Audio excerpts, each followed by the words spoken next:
नमस्कार दोस्तों, स्वागत है हमारे YouTube चैनल रोजगार विद पुलिस वाला में। कैसे हैं आप सभी?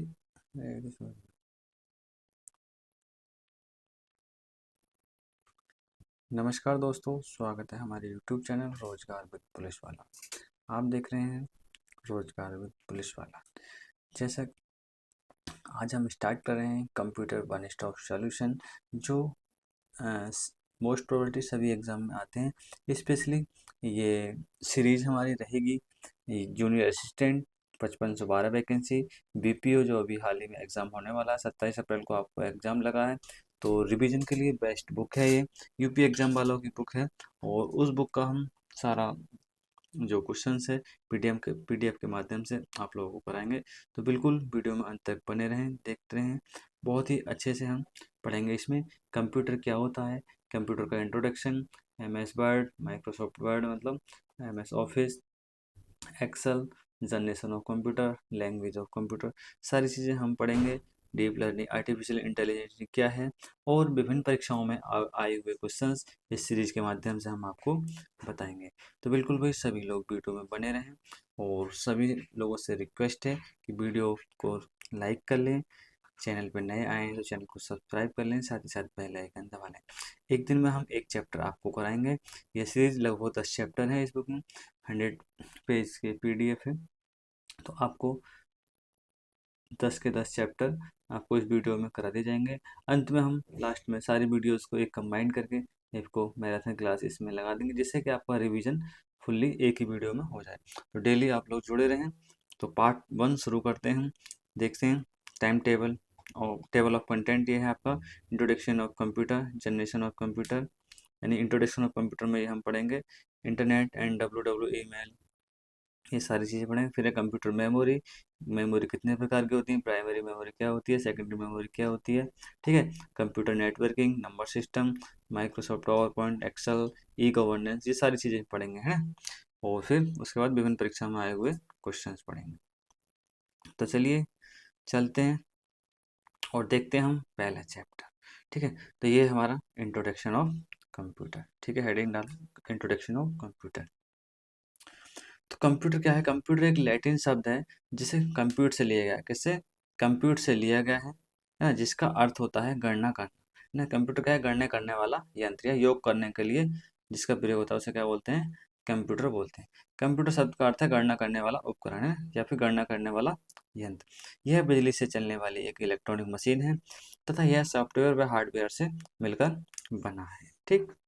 प्रारंभ से अब तक विभिन्न पीढ़ियों में कंप्यूटर में विद्युत आपूर्ति हेतु विभिन्न उपकरण प्रयोग में लाए गए थे।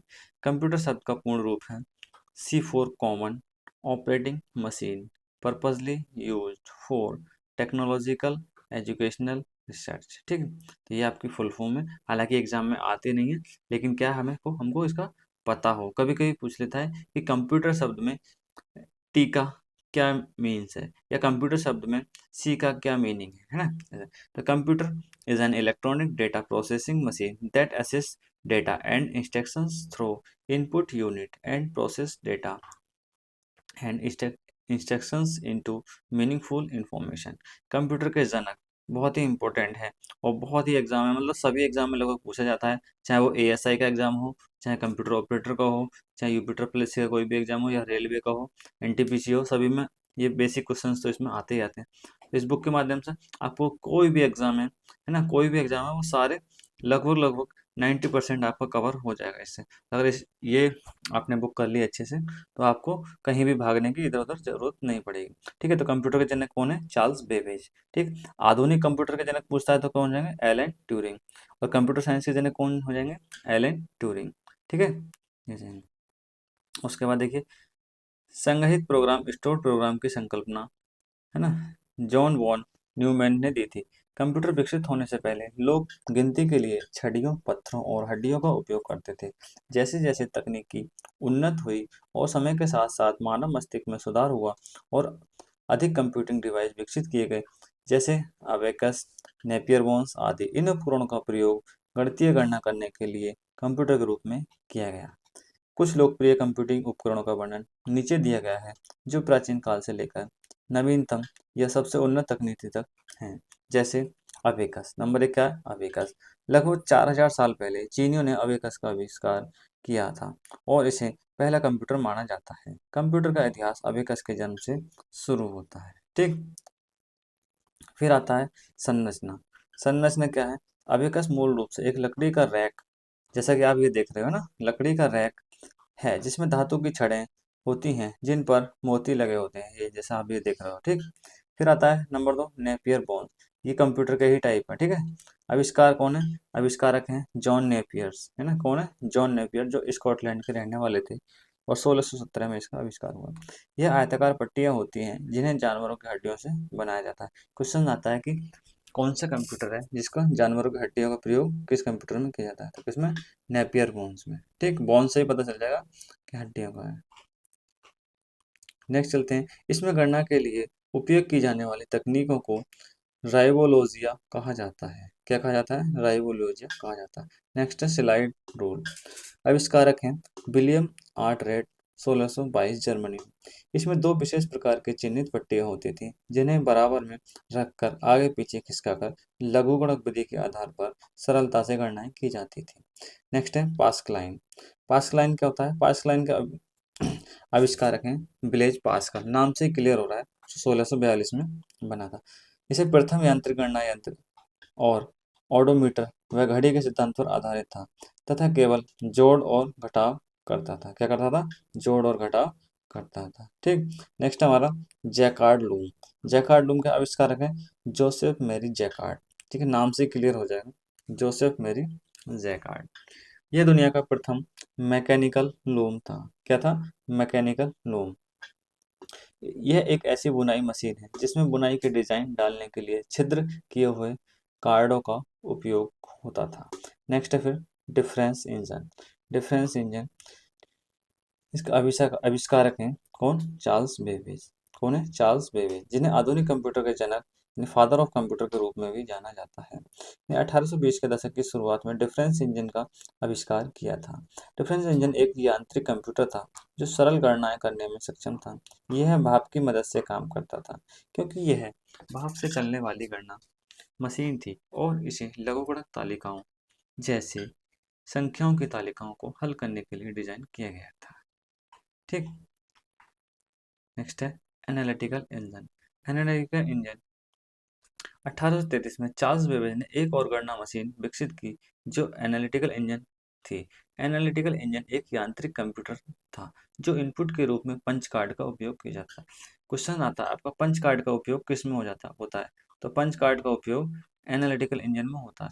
यह किसी भी गणितीय समस्या को एग्जीक्यूट करने या हल करने और जानकारी की स्थायी मेमोरी भंडारण में संग्रहित करने में सक्षम था।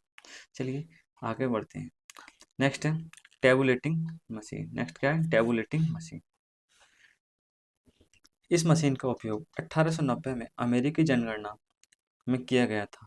हॉलरिथ की टेबुलेटिंग मशीन कंपनी की शुरुआत हॉलरिथ ने की थी। यह कंपनी बाद में 1924 में इंटरनेशनल बिजनेस मशीन यानी आईबीएम बन गई। Punch card. पंच कार्ड कागज का बना एक कार्ड है जिसमें पंच द्वारा छेद बनाकर कंप्यूटर डाटा तथा प्रोग्राम स्टोर किया जाता था। यह पहली इनपुट डिवाइस है। तो पूछ लेता है कि पहली इनपुट डिवाइस क्या है? तो कौन सी है? Punch card. ठीक। फिर आता है एबीसी कंप्यूटर। एबीसी कंप्यूटर मतलब एटन्स ऑफ वेरी कंप्यूटर। आविष्कारक हैं जॉन एटनासॉफ और क्लिफ वुड बेरी। 1942 में ही बना था। पहला स्वचालित इलेक्ट्रॉनिक डिजिटल कंप्यूटर है। फिर है mark one computer. Mark one computer 1937 में कंप्यूटर के इतिहास में बड़े बदलाव शुरू हुए जब हार्वर्ड एकेन ने एक ऐसी मशीन विकसित करने की योजना बनाई जो बड़ी बड़ी संगणनाएं कर सके। 1944 में आईबीएम और हार्वर्ड के बीच साझेदारी के रूप में मार्क वन कंप्यूटर का निर्माण किया गया था। यह कंप्यूटर जगत में एक नए युग की शुरुआत करने वाला पहला प्रोग्राम योग्य डिजिटल कंप्यूटर भी था। इसमें डेटा मैनुअल रूप से एंटर किया जाता था। इसमें स्टोरेज के लिए मैग्नेटिक ड्रम का प्रयोग किया जाता था। फिर आता है एनिएक। कौन सा आता है? एनिएक। एनिएक क्या है? एनिएक इलेक्ट की फुल फॉर्म है हमारी electronic numerical integrator and computer. ठीक है, ये आपका 1900 1945 में आया था। The first programmable electronic general purpose digital computer था। इसमें 18,000 वैक्यूम ट्यूब का उपयोग किया गया था। कितनी? 18,000 वैक्यूम ट्यूब का उपयोग इसमें किया गया था। ठीक, इसमें 20 एक्यूमुलेटर्स का संयोजन था। कितने? 20 एक्यूमुलेटर का भी संयोजन था साथ ही साथ। फिर आता है एडसेक। एडसेक क्या? EDSAC electronic delay storage automatic calculator ये था। 1947 में बना था। Second electronic digital store program computer to go into regular service. यह मरकरी डिले लाइनेस का प्रयोग मेमोरी के लिए और वैक्यूम ट्यूब का प्रयोग लॉजिक के लिए करता था। फिर आता है यूनिवैक। यूनिवैक की फुल फॉर्म है यूनिवर्सल ऑटोमेटिक कंप्यूटर। आविष्कारक हैं प्रेस्पर एकर्ट और जॉन मॉचली। कौन है? प्रेस्पर एकर्ट और जॉन मॉचली। यह इनपुट और आउटपुट के लिए मैग्नेटिक टेप का प्रयोग करता था। ठीक, फिर आता हमारा अपोलो अपोलो गाइडेंस कंप्यूटर। ये अपोलो गाइडेंस कंप्यूटर नासा के अपोलो कार्यक्रम के लिए विकसित किया गया था। ठीक है, पूछता है कभी कभी। विकसित की गई एक अत्याधुनिक तकनीकी थी। यह पहला कंप्यूटर था जिसे इंटीग्रेट सर्किट का उपयोग किया गया और चंद्रमा मिशनों के दौरान अंतरिक्ष यान के मार्गदर्शन, नेविगेशन और नियंत्रण में महत्वपूर्ण भूमिका निभाई थी। इस कंप्यूटर का वजन लगभग 70 पाउंड यानी 32 किलोग्राम और आयतन लगभग 1 घन फुट था।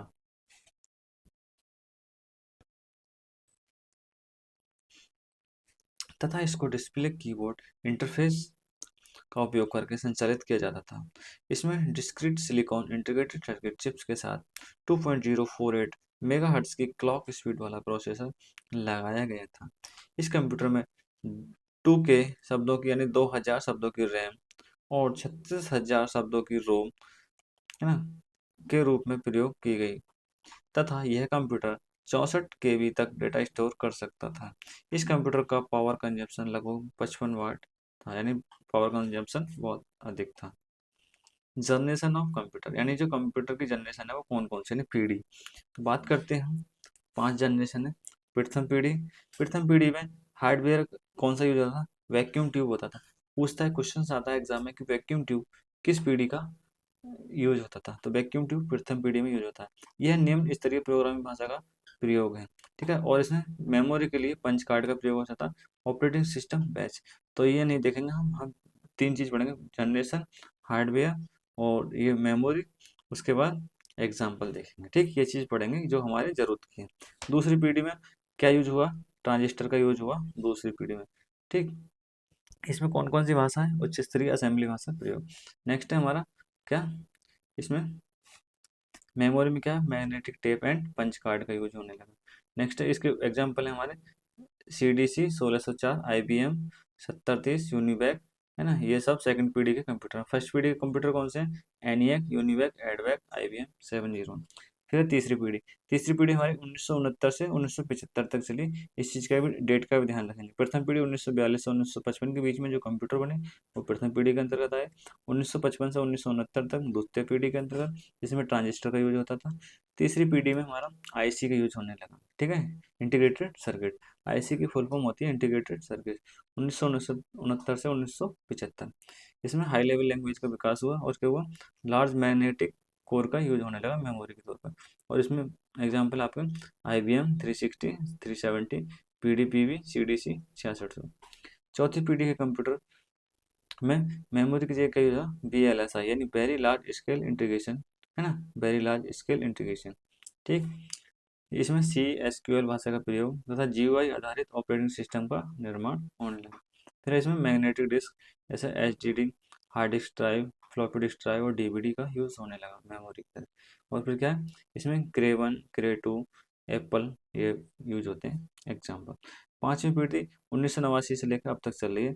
इसमें ULSI यानी ultra large scale integration circuit का यूज होने लगा और ये AI आधारित हो गया। ठीक, और SSD का यूज होने लगा इसमें। ठीक, जैसे PC, tablet, super computer, IBM notebook, etc, ये इसके एग्जाम्पल हो गए। सबसे महत्वपूर्ण चीज़ है, निम्न स्रोतों से कंप्यूटर जनरेशन की अलग अलग समयावधि बताई गई है। इसमें से सबसे एक्यूरेट डाटा का प्रयोग किया गया है। चलिए चलते हैं, timeline of various computers. Timeline of various computers, abacus 4000 साल पहले, Napier bone 1617, slide rules 1622, Pascaline 1642, Jacquard loom 1804, difference engine 1822, analytical engine 1837, tabulating machine 1880, ABC 1942, Mark one 1944, ENIAC 1945, EDSAC 1949, EDVAC 1949, UNIVAC 1951, microprocessor 115। ठीक, अब चलते हैं कंप्यूटर की भाषाएं। ये computer की भाषाएं कौन कौन सी देख सकते हो आप।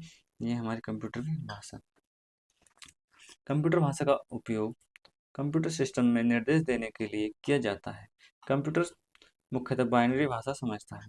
समझ के आधार पर कंप्यूटर भाषा को 3 भागों में विभाजित किया जाता है। नंबर 1, लो लेवल लैंग्वेज, ऐसी भाषा जो इंसानों को बिल्कुल भी समझ नहीं आती है। जिसने अभी तक नहीं पढ़ा होगा लो लेवल, हाई लेवल या मिडिल लेवल लैंग्वेज कौन सी होती है, तो देखो, लो लेवल लैंग्वेज वो होती है ऐसी भाषा जो इंसानों को बिल्कुल भी समझ नहीं आती है, जबकि कंप्यूटर को पूर्णतः समझ आती है, जैसे मशीन लैंग्वेज, असेंबली लैंग्वेज आदि। ठीक, नेक्स्ट है मिडिल लेवल लैंग्वेज, जो भाषा कंप्यूटर के साथ साथ इंसानों को भी समझ आ जाए, जैसे सी और पास्कल। हाई लेवल लैंग्वेज, ऐसी भाषा जो इंसानों को पूर्णतः समझ आ जाए जबकि कंप्यूटर को डायरेक्ट ना समझ आए, जैसे C, C plus plus, Python, Java, JavaScript, Ruby, C sharp, ETC. प्रयोग के आधार पर कंप्यूटर भाषा प्रोग्रामिंग लैंग्वेज को मुख्यतः 2 भागों में प्रयोग किया गया। प्रयोग के आधार पर कौन कौन सी है? Number 1, front end, front end. Number 1 क्या? फ्रंट एंड, है ना। देखिए front end, front end language का उपयोग वेबसाइट या एप्लीकेशन का वह हिस्सा बनाने के लिए किया जाता है जो सीधे उपयोगकर्ता के सामने दिखता है और जिससे उपयोगकर्ता बातचीत कर सकता है, जैसे HTML, hypertext markup language, CSS, cascading style sheet, bootstrap, JavaScript. ठीक है, ये आदि। नेक्स्ट है बैकएंड, कंप्यूटर प्रोग्राम या किसी एप्लीकेशन के कोड के वे हिस्से जिनकी मदद से प्रोग्राम चलते हैं वह यूजर को नहीं दिखते हैं, C++, पाइथन, जावा, PHP, सी शार्प आदि। ठीक, नेक्स्ट है हमारा ऑब्जेक्ट ओरिएंटेड प्रोग्रामिंग, है ना। ऑब्जेक्ट ओरिएंटेड प्रोग्रामिंग एक प्रोग्रामिंग शैली है जो ऑब्जेक्ट और क्लासेस के इर्द गिर्द केंद्रित होती है। यह कोड को अधिक मॉड्यूलर, पुनः प्रायोज्य, ना रीयूजेबल और स्केलेबल बनाता है।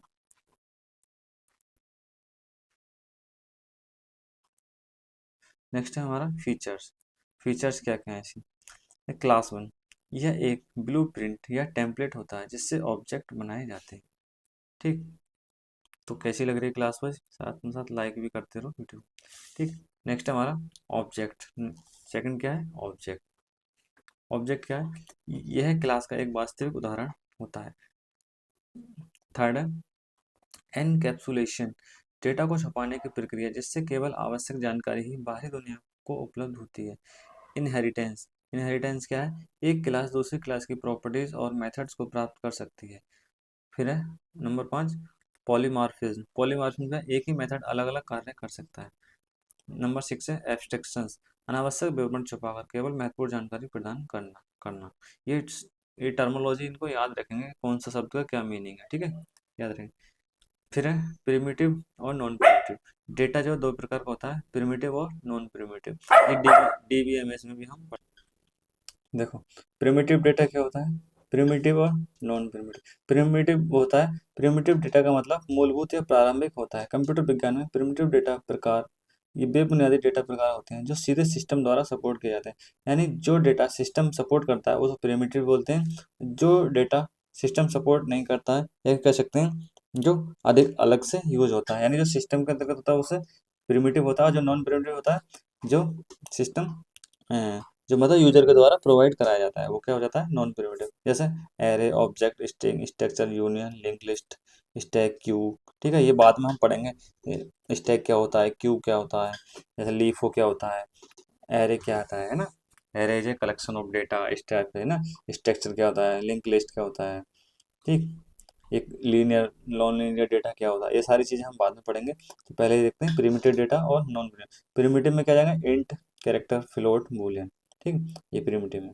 ठीक, नेक्स्ट हमारा थ्रेड। थ्रेड्स क्या होता है? थ्रेड एक हल्का यानी कि प्रोसेस होता है जो किसी प्रोग्राम प्रोसेस के अंदर एक स्वतंत्र निष्पादन पथ प्रदान, निष्पादन का मतलब होता है एग्जीक्यूशन पथ प्रदान करता है। थ्रेड का उपयोग मल्टी थ्रेडिंग के लिए किया जाता है, जिससे एक ही समय में कई कार्य किए जा सकते हैं। ठीक है, नेक्स्ट है हमारा इम्पोर्टेंट कंप्यूटर लैंग्वेजेस, यानी जो कौन कौन सी इम्पोर्टेंट है कंप्यूटर लैंग्वेजेस भाषा। मशीनी भाषा 1940 में आई थी। नेक्स्ट है असेंबली भाषा 1949 में, और इसके डेवलपर या संस्थापक कैथलीन बोथ।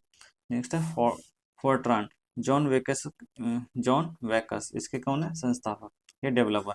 फिर है कोवाल, कोवाल क्या है, ग्रे सुपर इसके डेवलपर है। सी बहुत आता है, डेनिस रिची के द्वारा डेवलप की गई है ना। फिर है सी प्लस प्लस किसके द्वारा की गई है, ब्योर्ना स्ट्रोस्ट्रप्स। फिर है जावा, जावा किसके, जेम्स गॉसलिंग। फिर है Python, Guido van Rossum, Guido van Rossum है ना, ये कौन है इसके डेवलपर। ठीक, अब देखिए यह एक उच्च स्तरीय, ये चीज मत पढ़ो, जो जरूरी चीज है वो मैं आपको बता रहा हूँ। ठीक है, अब देखो यह है इनपुट आउटपुट सर्किल। इसमें क्या होता है, ये थोड़ा मैं आपको समझा दे रहा हूँ।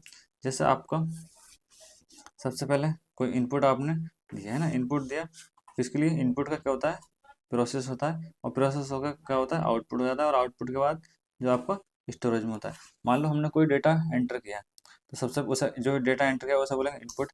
इनपुट जो डेटा एंटर होगा, मान लो हमने ए बी और प्लस एंटर किया है ना, तो ये क्या होगा, प्रोसेस होगा, यानी ए प्लस बी।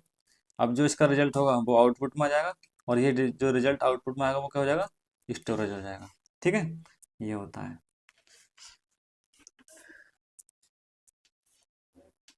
अब ये हमारी क्या है, कंप्यूटर की थोड़े विशेषता वगैरह है। ठीक, ये देखेंगे कंपोनेंट्स ऑफ कंप्यूटर क्या है, next heading components of computer. CPU, सबसे पहले क्या होता है, सीपीयू सेंट्रल प्रोसेसिंग यूनिट है ना, सीपीयू। नेक्स्ट क्या है, memory unit, input device, output device, hardware, software. ये कौन है, कंप्यूटर के कंपोनेंट्स है ना, यानी अंग है ये। ठीक, तो मेमोरी क्या होती है, इनपुट क्या होता है, आउटपुट क्या होता है, हार्डवेयर सॉफ्टवेयर, सारी चीज़ें बताऊंगा। ठीक है, उससे पहले देखें कंप्यूटर की विशेषताएं। तो विशेषताएं क्या होती है इसकी, यानी फीचर्स ऑफ कंप्यूटर। तीव्र गति, यानी स्पीड कैसी होती है, फास्ट होती है। सटीकता यानी एक्यूरेसी होती है, तो गलतियां नहीं करता, आपको भी पता है। कर्मठता और निरंतरता, यानी डेलीजेंसी होती है, यानी कि लगातार काम करता रहता है। भंडारण क्षमता होती है इसमें, यानी कि डेटा को स्टोर कर सकता है। तार्किक स्वचालन होता है, यानी लॉजिकल ऑटोमेशन होता है। विश्वसनीयता यानी रिलायबल, यानी कि आपको पता है कि विश्वास नहीं तोड़ेगा। जैसे इंसान क्या, इंसान को काम पे लगा तो आपका आधा काम करके देगा, आधा नहीं करके देगा। कंप्यूटर की सीमा यानी लिमिटेशन ऑफ कंप्यूटर, तो क्या है, बुद्धिमत्ता की कमी यानी कि लेक ऑफ इंटेलिजेंसी। भावनाहीन यानी नो इमोशंस, इमोशंस नहीं होता है। एक्सपेंसिव है, और निर्णय लेने की कमी होती है, यानी निर्णय भी नहीं लेता है, और एक्सपेंसिव तो है। और फिर क्या, विदाउट पावर नहीं चल सकता, यानी पावर की नीड रहती है। ठीक, ये होगी इसकी लिमिटेशंस यानी कमियां।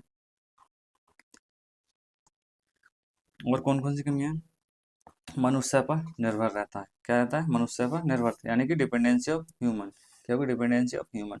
वायरस का खतरा रहता है, यानी कि इसमें वायरस आ सकता है। बिजली पर निर्भरता, ये बता दी मैंने। हैंग होने की समस्या, हैंग हो जाता है कभी कभी। अपग्रेड और अपडेट, समय समय पर अपग्रेड मांगता रहता है, अपडेट। फिर है सीपीयू, सीपीयू क्या होता है, सीपीयू क्या होता है, सीपीयू की फुल फॉर्म होती है सेंट्रल प्रोसेसिंग यूनिट, बहुत बार पूछी जाती है। ये कंप्यूटर का मस्तिष्क है। ये वह भाग है जो कंप्यूटर में अधिकांश कार्य करता है, ठीक उसी तरह जैसे हमारा मस्तिष्क हमारे शरीर को नियंत्रित करता है। यह डेटा सूचनाओं व संसाधन को नियंत्रित करने के साथ साथ उनका मैनेजमेंट भी करता है।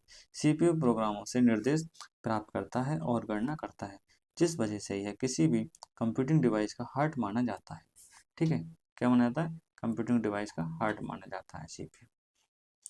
अब देखिए, ये कंप्यूटिंग डिवाइस का हार्ट माना जाता है। ये क्या है, हमारे सीपीयू में जो पार्ट्स होते हैं, कंप्यूटर के जो पार्ट्स होते हैं, कंपोनेंट होते हैं, वो देखो ये है हमारा पूरा एक सीपीयू जिसे बोलते हैं। अब सीपीयू में ये प्रोसेसर होता है, ये सीपीयू हो गया, ये क्या हो गई, ये रैम हो गई, ये हो गई ऑप्टिकल डिवाइस, ये हार्ड ड्राइव, ये हीट सिंक जो ठंडा करता है, यानी पंखा सा होता है, ये फ्लॉपी डिस्क, ये सिस्टम फैन जो पंखा फैन होता है, ये पावर सप्लाई, और यहाँ से ये मदरबोर्ड है आपका। ये इसके सीपीयू के अंदर सारी चीज़ें होती हैं। आपने देखा होगा जो बॉक्स होता है ना, बॉक्स के अंदर जो प्रोसेसर होता है, सीपीयू मोस्टली वही होता है। लेकिन ये क्या है, ये इसके पार्ट्स हैं। तो नोट इंटेल 4004 कंपनी का क्या है, पहला प्रोसेसर है ना, इंटेल 4004 इंटेल कंपनी का पहला माइक्रो प्रोसेसर था, जिसका अनावरण 1971 में किया गया था। फिर पार्ट्स ऑफ सीपीयू। सीपीयू में कौन कौन से पार्ट्स होते हैं? तो मेमोरी होती है सीपीयू में, कंट्रोल यूनिट और लॉजिकल यूनिट, ठीक है, ALU, arithmetic logic unit. Memory क्या होता है? चलते हैं हम मेमोरी की तरफ। देखिए मेमोरी क्या है, यह निर्देश यूनिट डेटा, और मध्यवर्ती परिणाम स्टोर करती है। आवश्यकता पड़ने पर मेमोरी यूनिट कंप्यूटर की अन्य इकाइयों में जानकारी ट्रांसफर करने के लिए जिम्मेदार होती है। सीपीयू की मेमोरी मुख्यतः रजिस्टर के रूप में जानी जाती है। दूसरा है कंट्रोल यूनिट, यानी सीपीयू के 3 पार्ट्स होते हैं, कौन कौन से? मेमोरी और कंट्रोल यूनिट और एएलयू। ठीक, सीपीयू को अगर हम डिफाइन करें तो सीपीयू कितने पार्ट होते हैं? सीपीयू सीपीयू 3 होते हैं, सीयू, एएलयू और मेमोरी। ठीक है, सीयू मतलब control unit, ALU arithmetic logic unit और मेमोरी आपकी मेमोरी है। ठीक है, अब देखते हैं, मेमोरी समझ में आया। नेक्स्ट है कंट्रोल यूनिट। यह कंप्यूटर के सभी भागों को संचालन को नियंत्रित करता है। क्या करता है? नियंत्रित करता है सभी भाग कंप्यूटर के।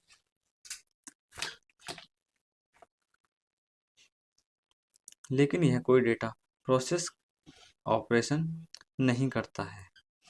ठीक है, पहले से संग्रहित निर्देशों को एग्जीक्यूट करते हुए यह कंप्यूटर सिस्टम को निर्देश देने के लिए विद्युत संकेतों का उपयोग करके एएलयू को निर्देश देता है। सीधी सीधी बात, सिंपल लैंग्वेज में सब कंट्रोल यूनिट क्या करता है?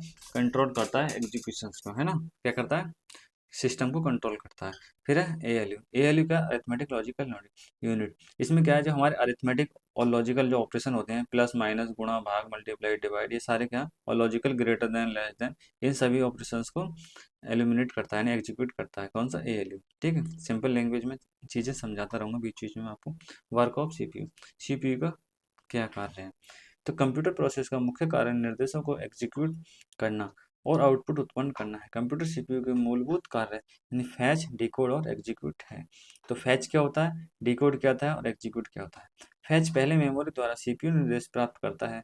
प्रोसेस पर क्लिक करने पर उसकी एक कॉपी हार्ड डिस्क में लोड होती है।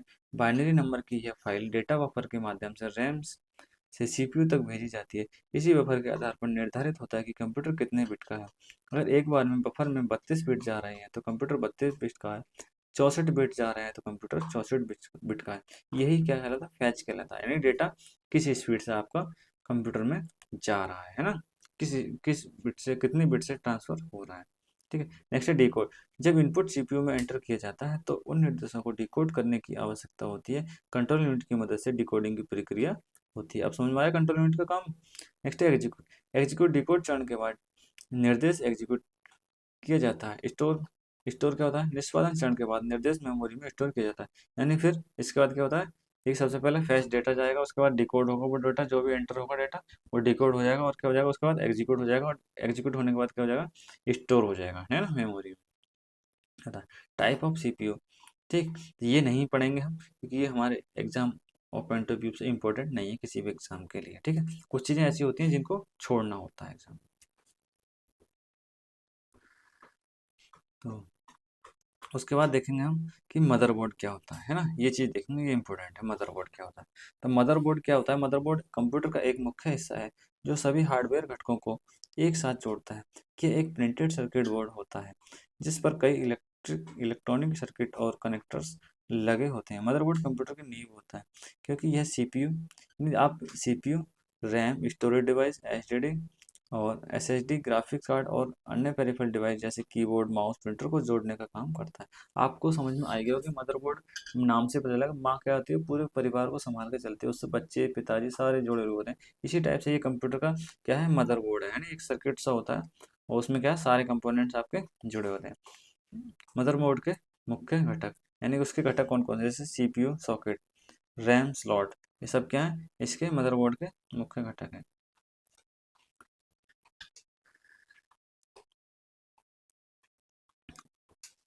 एक्सपेंशन स्लॉट, इसका अनुप्रयोग ग्राफिक्स कार्ड, साउंड कार्ड और अन्य एक्सपेंशन कार्ड जोड़ने के लिए किया जाता है। फिर स्टोरेज कनेक्टर्स है ना, जैसे साटा और M2, power connectors, ports, chipset, ये सब क्या है, मदरबोर्ड से जुड़े हुए होते हैं, है ना। ठीक, फिर चलते हैं दोस्तों पार्ट ऑफ सीपीयू, यानी सीपीयू के कौन कौन से पार्ट है। सीपीयू विभिन्न प्रकार के पार्ट से लैस होता है जो डेटा के इनपुट और आउटपुट के लिए महत्वपूर्ण होते हैं। यहाँ सीपीयू के प्रमुख पार्ट्स के विवरण दिए गए हैं। कौन कौन से, देखिए ये सीपीयू आपने देखा होगा इस टाइप से, ये होते हैं दो, ये है तो इसमें क्या लगता है माउस और कीबोर्ड जुड़ जाते हैं। ये यूएसबी पोर्ट होते हैं, आपने देखा होगा। ये सीरियल पोर्ट होता है जो डायल अप मॉडेम के लिए हो जाता है। ये होता है ईथरनेट, ठीक है, ईथरनेट के लिए इंटरनेट नेटवर्क वाला होता है। ये होता है एलपीटी प्रिंटर पोर्ट। ये है आपका बीजीए पोर्ट।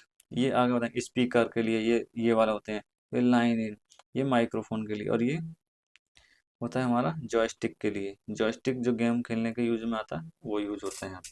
ठीक, ये अब ये देखिए डाटा पोर्ट। डाटा पोर्ट क्या होता है?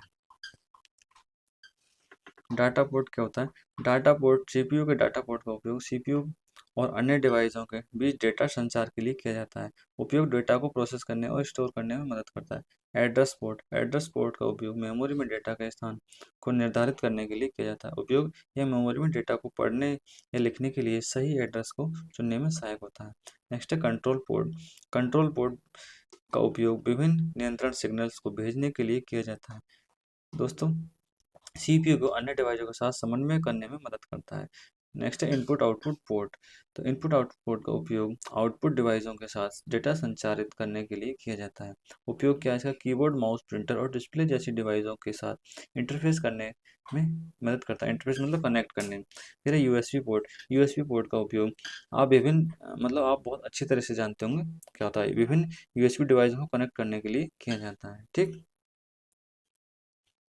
फिर है H D M I port. जो डॉट डॉट डॉट वाला होता है वो होता है H D M I port. देखा हो कभी कभी ये पिक्चर इस टाइप से आपकी दे देंगे, पूछ लेता है ये कौन सा पोर्ट है, तो इस चीज़ का पिक्चर्स का भी ध्यान रखेंगे। H D M I port का उपयोग ऑडियो और वीडियो सिग्नल्स को ट्रांसफर करने के लिए किया जाता है। H D T V monitor और प्रोजेक्टर जैसे उपकरणों के साथ कनेक्ट करने के लिए HDMI का प्रयोग किया जाता है। नेक्स्ट है साटा port. Serial advance technology attachment port, है ना, ये इसकी साटा की फुल फॉर्म है। विवरण क्या है इसका? साटा पोर्ट का उपयोग हार्ड ड्राइव और SSD को कनेक्ट करने के लिए किया जाता है। उपयोग डेटा ट्रांसफर के लिए एक तेज और विश्वसनीय इंटरफेस प्रदान करता है। 8 है हमारा ईथरनेट पोर्ट। ईथरनेट पोर्ट का उपयोग नेटवर्क कनेक्टिविटी के लिए किया जाता है। उपयोग इंटरनेट लोकल एरिया नेटवर्क, जो लैन वैन मैन होते हैं, यानी जो लैन होता है लोकल एरिया नेटवर्क, उसे कनेक्ट करने में जो किया था। अब लैन क्या होता है ये भी मैं आपको बताऊंगा आगे आने वाले वीडियोज में, तो बिल्कुल जुड़ेंगे। लैन क्या होता है? लोकल एरिया नेटवर्क, और जो मतलब चलिए इसको डिटेल में बाद में बता दूंगा। मैन होता है मेट्रोपॉलिटन एरिया नेटवर्क, और वैन होता है वाइड एरिया नेटवर्क। ठीक है, नेक्स्ट है हमारा VGA port. Video graphics array port, इसकी फुल फॉर्म भी आ जाती है। विवरण: वीडियो पोर्ट का उपयोग एनालॉग वीडियो सिग्नल्स को ट्रांसफर करने के लिए किया जाता है। उपयोग क्या? मॉनिटर्स और प्रोजेक्टर्स से कनेक्ट करने के उपयोग में होता है। नेक्स्ट है DVI port, digital visual interface port. ये क्या है? डीवीआई पोर्ट डिजिटल और एनालॉग दोनों प्रकार के सिग्नल्स का समर्थन करता है।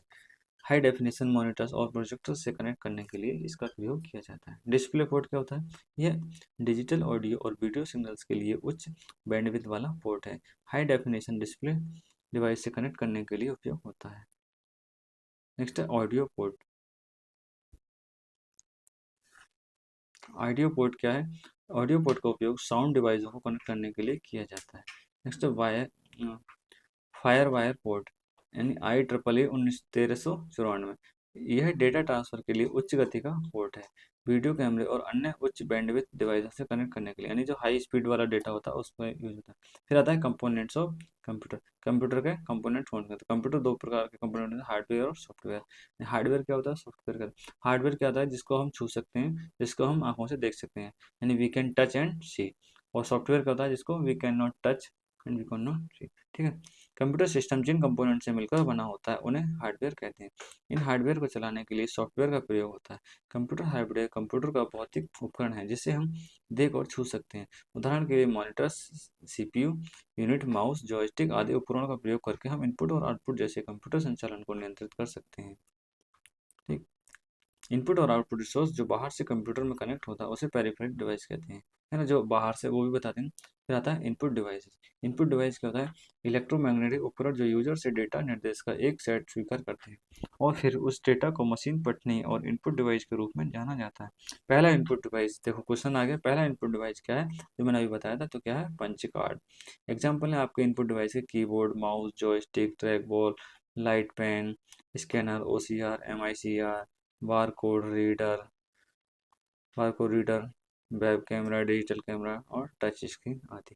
ठीक है, ये हमारे क्या है? इनपुट डिवाइसेस हैं। ठीक। और फिर आउटपुट डिवाइसेस क्या होते हैं? जिसमें हम आउटपुट हमारा मिलता है, जैसे डिस्प्ले हो गई हमारी, स्पीकर हो गए ये, ठीक है, प्रिंटर हो गए, ये सब क्या है?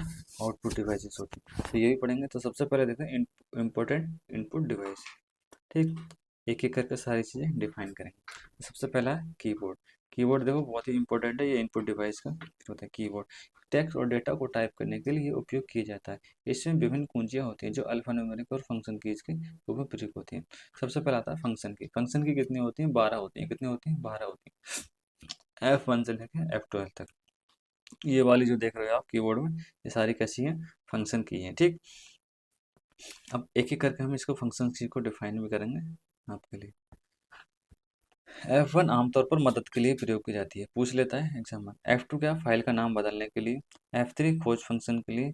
F4 एप्लीकेशन को बंद करने के लिए, यानी ऑल्ट प्लस F4 दबा दो तो आप बंद हो जाएगा और शट डाउन हो जाएगा। ब्राउजर में वर्तमान पृष्ठ को रिफ्रेश करने के लिए F5। F6 पृष्ठ के विभिन्न तत्वों के बीच नेविगेट करने के लिए। स्पेलिंग चेक करने के लिए F7 होती है। F8 होती है टेक्स्ट का चयन करने के लिए। F9 फाइलों को रिफ्रेश और अपडेट करता है। मेन्यू बार को रिफ्रेश करता है F10। और F11 का फुल स्क्रीन मोड में स्विच करता है। F12 का है सहेजने के लिए, सेव एज के लिए। देखो कभी कभी पूछा कंट्रोल एस क्या होता है? सेव के लिए। और अगर F12 भी दबाते हो तभी सेव एज के लिए यूज होता है। ठीक। नेक्स्ट है हमारी दूसरे प्रकार की होती है अल्फान्यूमेरिक कीज। अल्फान्यूमेरिक क्या क्या? इसमें क्या है? 26 अक्षर A to Z और 10 अंक 0 to 9 शामिल होते हैं। ये कुंजियाँ डेटा इनपुट और टेक्स्ट टाइप करने के प्रयोग होती हैं। ठीक। नेक्स्ट हमारा स्पेस बार। स्पेस बार क्या है? Space bar. स्पेस बार आपने देखी होगी कि सबसे बड़ी जो की होती है स्पेस बार की होती है। ठीक है। नेक्स्ट हमारा एंटर की। यह की आमतौर पर कीबोर्ड के दाईं ओर होती है। किसी कमांड को एग्जीक्यूट करने या नए पैराग्राफ में जाने के लिए एंटर की का उपयोग होता है। बैक स्पेस, यह की टाइप की गई अंतिम अक्षर को हटाने या डिलीट करने के लिए होती है। ठीक। ये क्या? लेफ्ट साइड से करेक्टर को डिलीट कर देती है। दिखाते हैं चलिए कीबोर्ड में। देख, ये होती है हमारी एंटर की है। ठीक है। ये क्या होती है? एंटर की। और ये बैक स्पेस। ठीक।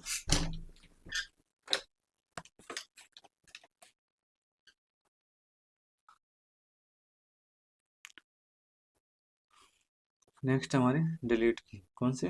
डिलीट की। तो डिलीट की यह की वर्तमान कर्सर के बाद के अक्षर तत्व को हटाने के लिए प्रयोग है, यानी कि राइट साइड से। कहाँ से? राइट साइड से हटाती है। एरो की। एरो की यानी नेविगेशन की भी बोलते हैं इन्हें।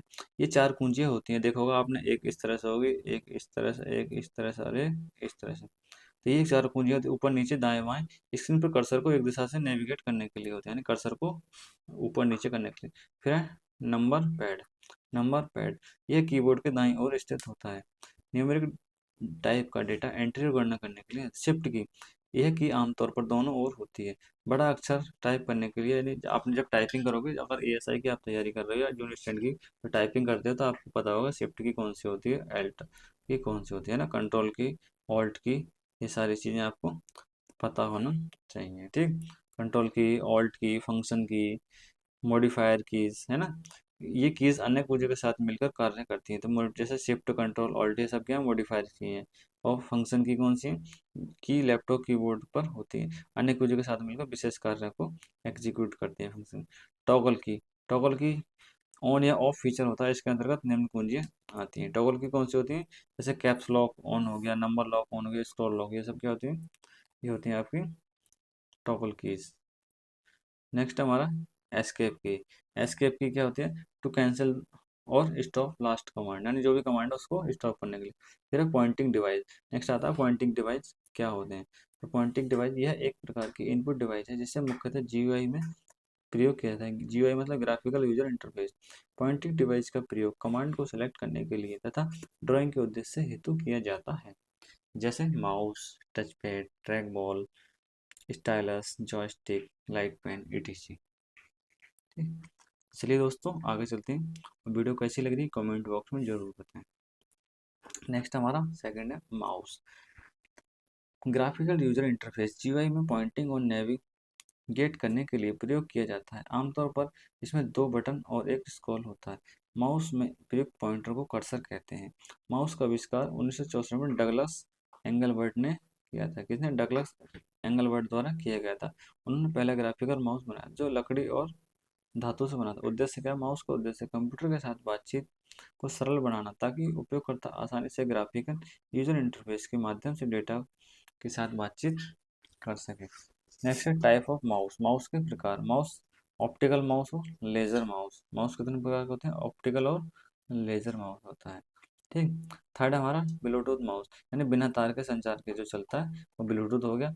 नेक्स्ट है वायरलेस माउस। ये क्या है? विदाउट वायर के, यानी रेडियो फ्रिक्वेंसी के आधार पर ये माउस चलता है। ठीक।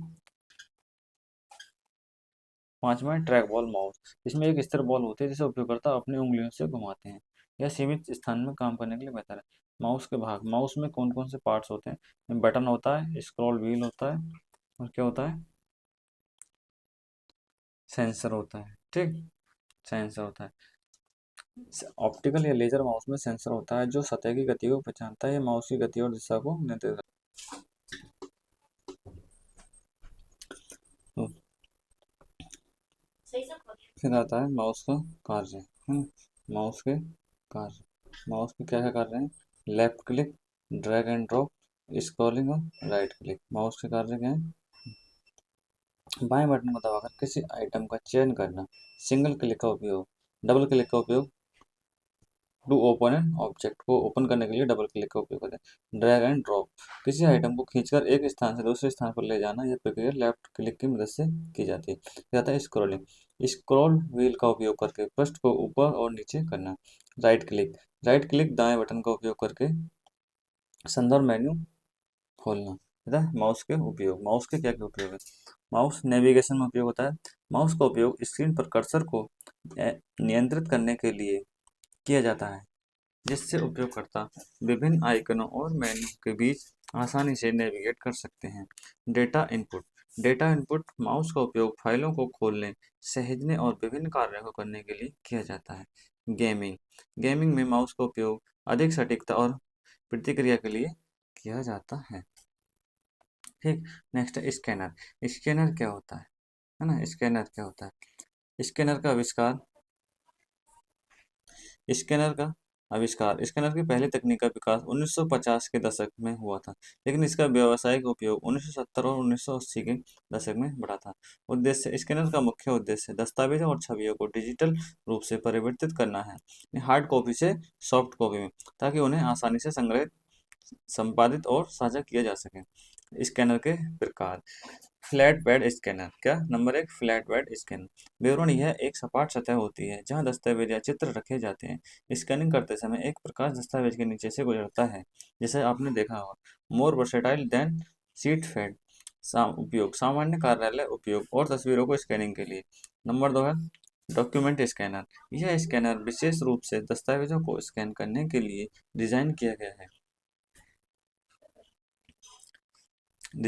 है और आमतौर पर तेज गति से काम करता है। उपयोग। बड़ी मात्रा में दस्तावेजों को स्कैन करने के लिए उपयोगी है। Sheet pan scanner.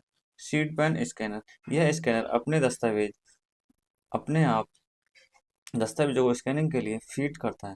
उपयोग। यह त्वरित स्कैनिंग के लिए प्रभावी है और विभिन्न प्रकार के दस्तावेजों के लिए आदर्श है। ठीक। नेक्स्ट है हैंड होल्ड स्कैनर। यह एक छोटा स्कैनर होता है जिसे हाथ से पकड़ा जाता है। उपयोगकर्ता इसे दस्तावेज या चित्र के ऊपर ले जाता है। उपयोग क्या है? छोटे दस्तावेज यह विशेष रूप से सटीक स्कैनिंग के लिए उपयोग किया जाता है। इसे पेन स्कैनर भी कहते हैं। नंबर 5 है 3D स्कैनर। यह स्कैनर भौतिक वस्तुओं के 3D मॉडल बनाने के लिए उपयोग किया जाता है। उपयोग आर्किटेक्चर, डिजाइनिंग और रिवर्स इंजीनियरिंग में उपयोग होता है। स्कैनर के भाग। क्या क्या भाग होते हैं? Parts of scanner. स्कैनिंग सतह होती है, यानी स्कैनिंग सतह, स्कैनिंग सरफेस वह जगह जहाँ दस्तावेज या चित्र रखे जाते हैं। दस्तावेज को स्कैनिंग के लिए सही तरीके से सेट करने में मदद करती है। लाइट सोर्स, यह आमतौर पर एक एलईडी या सीएफएल होता है जो दस्तावेज पर प्रकाश डालता है, जो स्कैनिंग प्रक्रिया के दौरान स्पष्ट छवि प्राप्त करने के लिए प्रकाश होता है। नंबर 3 है सेंसिंग यूनिट। यह एक सीसीडी यानी चार्ज कपल्ड डिवाइस या सीआईएस कॉन्टैक्ट इमेज सेंसर हो सकता है, जो दस्तावेज की छवि को डिजिटल सिग्नल में परिवर्तित करता है। नंबर 4 है ऑप्टिकल रिजोल्यूशन। यह स्कैनर की छवि गुणवत्ता को दर्शाता है, जिसे डीपीआई डॉट पर इंच में मापा जाता है तथा डीपीआई में उच्च गुणवत्ता की छवियां प्रदान करता है। कार्य स्कैनर के कार्य यानी फंक्शन ऑफ स्कैनर। स्कैनर दस्तावेज या चित्र को डिजिटल फॉर्मेट में परिवर्तित करना, फाइल फॉर्मेट में सेव करना, saving in file format, scan की गई इमेज को जेपीजी, पीडीएफ या टीएफएफ आदि में सेव करना। फिर है नंबर 4 MICR, मैग्नेटिक इन इंक कैरेक्टर रिकॉग्निशन, है ना। MICR एक टेक्नोलॉजी है जिसका उपयोग दस्तावेजों जैसे चेक के निचले हिस्से आदि पर प्रिंट किए गए मैग्नेटिक कोड को पढ़ने के लिए किया जाता है। यह विशेष रूप से बैंकिंग क्षेत्र में उपयोग होता है, जहां इसे चेक को ऑटोमेटेड रूप से प्रोसेस करने में लगा दिया जाता है। ठीक, इसकी विशेषता क्या क्या है? यह चुंबकीय स्याही MICR में विशेष प्रकार की इंक का उपयोग किया जाता है जो मैग्नेटिक होती है। यह इंक विभिन्न प्रकार के वर्णों को पहचानने में मदद करती है। कौन सा फॉन्ट? MICR टेक्नोलॉजी में विशेष फॉन्ट का उपयोग होता है जिसे E13 भी कहा जाता है। इसमें अक्षर और संख्या को विशेष रूप से डिजाइन किया गया है ताकि मशीन द्वारा पढ़ा जा सके। कार्यप्रणाली का स्कैनिंग, जब एक चेक MICR स्कैन के माध्यम से गुजरता है तो स्कैनर मैग्नेटिक इंक के वर्णों को पहचानता है। डेटा प्रोसेसिंग, स्कैनर द्वारा एकत्रित जानकारी को कंप्यूटर सिस्टम में प्रोसेस किया जाता है, जिससे चेक का विवरण जैसे कि चेक नंबर, खाता संख्या और बैंक का कोड पढ़ा जाता है। डॉक्यूमेंट, अन्य वित्तीय दस्तावेजों भी इसकी उपयोगिता के लिए ऑर्डर फॉर्म, बिल है। नेक्स्ट है other components, other important input devices, जैसे OCR, optical optical character recognition. Scanner का उपयोग टेक्स्ट को पहचानने और डिजिटल टेक्स्ट में परिवर्तित करने के लिए किया जाता है। OCR के माध्यम से डायरेक्ट एडिटेबल टेक्स्ट में कन्वर्जन होता है। नेक्स्ट है जॉयस्टिक। जॉयस्टिक वीडियो गेम्स और सिमुलेशन में दिशा नियंत्रण के लिए उपयोग किया जाता है। यह एक पोजिशनिंग डिवाइस है जो गेमिंग अनुभव को बढ़ाता है। टच स्क्रीन, सीधे स्क्रीन पर टच करके डेटा इनपुट करने की अनुमति देता है। स्मार्टफोन्स और टैबलेट में सामान्यतः OMR, यह OMR स्कैनर एक ऐसी तकनीकी है जो किसी विशेष उत्तर पुस्तिका यानी आंसर शीट या फॉर्म पर बने बुलबुले, बबल्स, बॉक्स या चिन्हों को पढ़ने और उनकी जानकारी को कंप्यूटर में संग्रहित करने के लिए उपयोग की जाती है। यह तकनीकी प्रतियोगी परीक्षाओं और सर्वेक्षणों में उत्तरों को स्कैन और रिकॉर्ड करने के लिए उपयोग की जाती है। नंबर 5 है वेबकैम। यह वीडियो डेटा को कैप्चर करने के लिए उपयोग किया जाता है। वीडियो कॉलिंग और स्ट्रीमिंग के लिए आमतौर पर उपयोग किया जाता है। ग्राफिक टैबलेट, डिजिटल आर्ट और ग्राफिक्स बनाने के लिए उपयोग किया जाता है। इसमें पेन स्टाइल डिवाइस का उपयोग किया जाता है। बारकोड स्कैनर, बारकोड को पढ़ने और डेटा को तेजी से स्कैन करने के लिए उपयोग किया जाता है। खुदरा रिटर्न, ग्लोबल पोजिशनिंग सिस्टम यानी जीपीएस। तो जीपीएस का आपको पता है, जीपीएस डिवाइस के रूप में स्थान को ट्रैक करने के लिए उपयोग किया जाता है। नेविगेशन और लोकेशन सेवाओं के लिए महत्वपूर्ण है। फिर स्पीच रिकॉग्निशन, स्पीच यह आवाज को पहचान कर उसे टेक्स्ट में बदलता है। वॉइस कमांड के माध्यम से कार्य को एग्जीक्यूट करने में मदद करता है। आप आजकल मोबाइल में बहुत फीचर आ रहा है। फिर है फिंगरप्रिंट स्कैनर। फिंगरप्रिंट स्कैनर यह एक बायोमेट्रिक डिवाइस है जो उपयोगकर्ता की पहचान के लिए फिंगरप्रिंट का उपयोग करता है तथा सुरक्षा के लिए महत्वपूर्ण है। नंबर 11 है स्टाइलस। स्टाइलस क्या है? टच स्क्रीन पर सटीक डेटा इनपुट के लिए उपयोग किया जाता है। डिजिटल नोट्स और आर्ट के लिए उपयोग है। Number 12 tablet pen, graphic tablet के साथ उपयोग किया जाता है। यह सटीक ड्राइंग और स्केचिंग की अनुमति देता है। Number 13 pointing stick, laptop keyboard के बीच स्थित होता है। यह कर्सर को नियंत्रित करने में मदद करता है। डिजिटल कैमरा, तस्वीर और वीडियो कैप्चर करने के लिए उपयोग किया जाता है। कई उपकरणों में इनबिल्ट होते हैं। गायरोस्कोप, गायरोस्कोप विभिन्न दिशाओं में मूवमेंट को डिटेक्ट करता है। मोबाइल डिवाइस और गेमिंग में उपयोग होता है। Number 16 audio interface, professional audio device में ध्वनि को डिजिटल सिग्नल में परिवर्तित करने के लिए उपयोग किया जाता है। वीडियो ग्रावर एनालॉग वीडियो सिग्नल्स को डिजिटल में परिवर्तित करने के लिए उपयोग किया जाता है। देखो ये सारी चीजें पढ़ लेने, मान लो कोई आ जाए कि गायरोस्पेस क्या होता है, तो पता तो रहेगा कि गायरोस्पेस क्या होता है। तो क्या होता है, दिशाओं में मूवमेंट को डिटेक्ट करता है ना, दिशाओं का ज्ञात करता है ना, दिशाओं का ज्ञान बताता है मोबाइल। नंबर 18 है माइक्रोफोन। क्या है? माइक्रोफोन। माइक्रोफोन ऑडियो डेटा को रिकॉर्ड करने और वॉइस रिकॉर्ड्स के लिए उपयोग किया जाता है। यह आवाज को डिजिटल सिग्नल में बदलता है।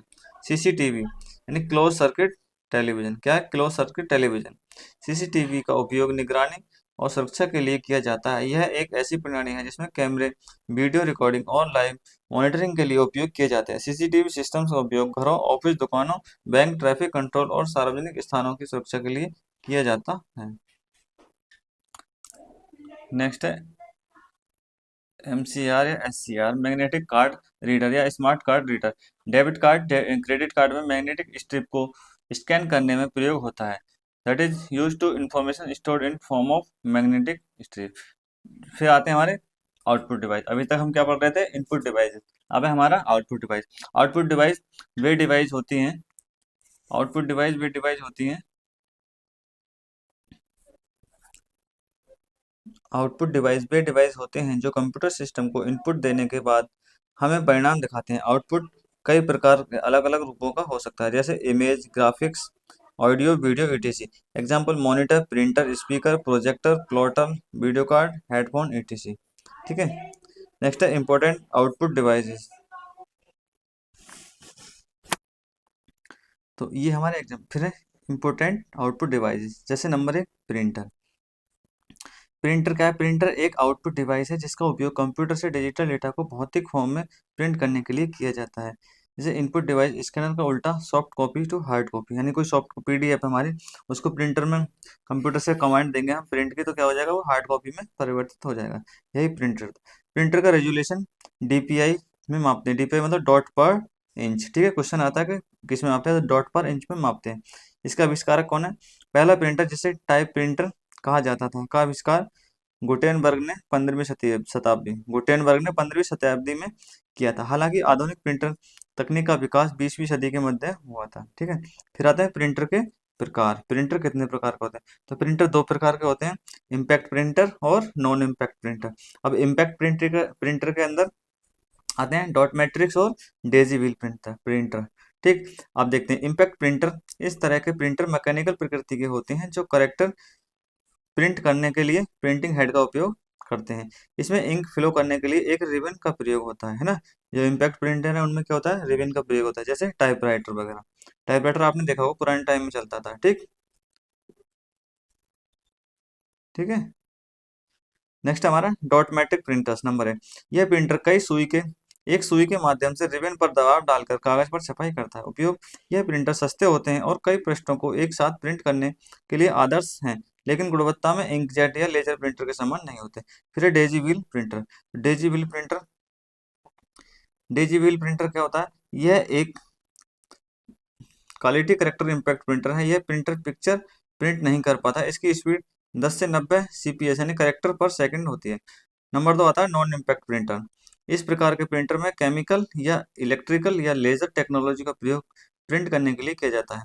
इसमें इंक फ्लो के लिए कार्टेज या टोनर का प्रयोग होता है। यह उच्च गुणवत्ता वाली ग्राफिक्स प्रिंट करता है। नंबर 1 इसमें इसके अंतर्गत आता है इंकजेट प्रिंटर। इंकजेट इससे याद रखेंगे, इंकजेट यानी कि इसमें इंक का इस्तेमाल होता है ना, ये कर सकते हैं। ऐसे होता है जो कार्टेज बोलते हैं, कार्टेज खत्म हो गई प्रिंट करने के लिए, जो वर्तमान में घरेलू यूज में होता है। यह प्रिंटर विशेष स्याही कार्टेज का उपयोग करता है जो छोटे बूंदों में कागज पर छपाई करता है। उपयोग तस्वीरों और ग्राफिक्स के लिए उत्कृष्ट, घरेलू और छोटे व्यवसाय में सामान्य उपयोग के लिए आदर्श रहता है। फिर लेजर प्रिंटर। लेजर प्रिंटर का है, यह प्रिंटर लेजर तकनीक का उपयोग करता है और विद्युत आवेशित टोनर पाउडर का उपयोग करके छपाई करता है। उपयोग, उच्च गुणवत्ता और तेज प्रिंटिंग के लिए उपयुक्त, बड़े कार्यालयों में सामान्य रूप से उपयोग किया जाता है। Number 3 thermal printer. यह प्रिंटर विशेष थर्मल पेपर का उपयोग करता है जिसमें गर्मी के संपर्क में आने पर छवि बनती है। उपयोग रसीद प्रिंट करने के लिए आमतौर पर उपयोग किया जाता है।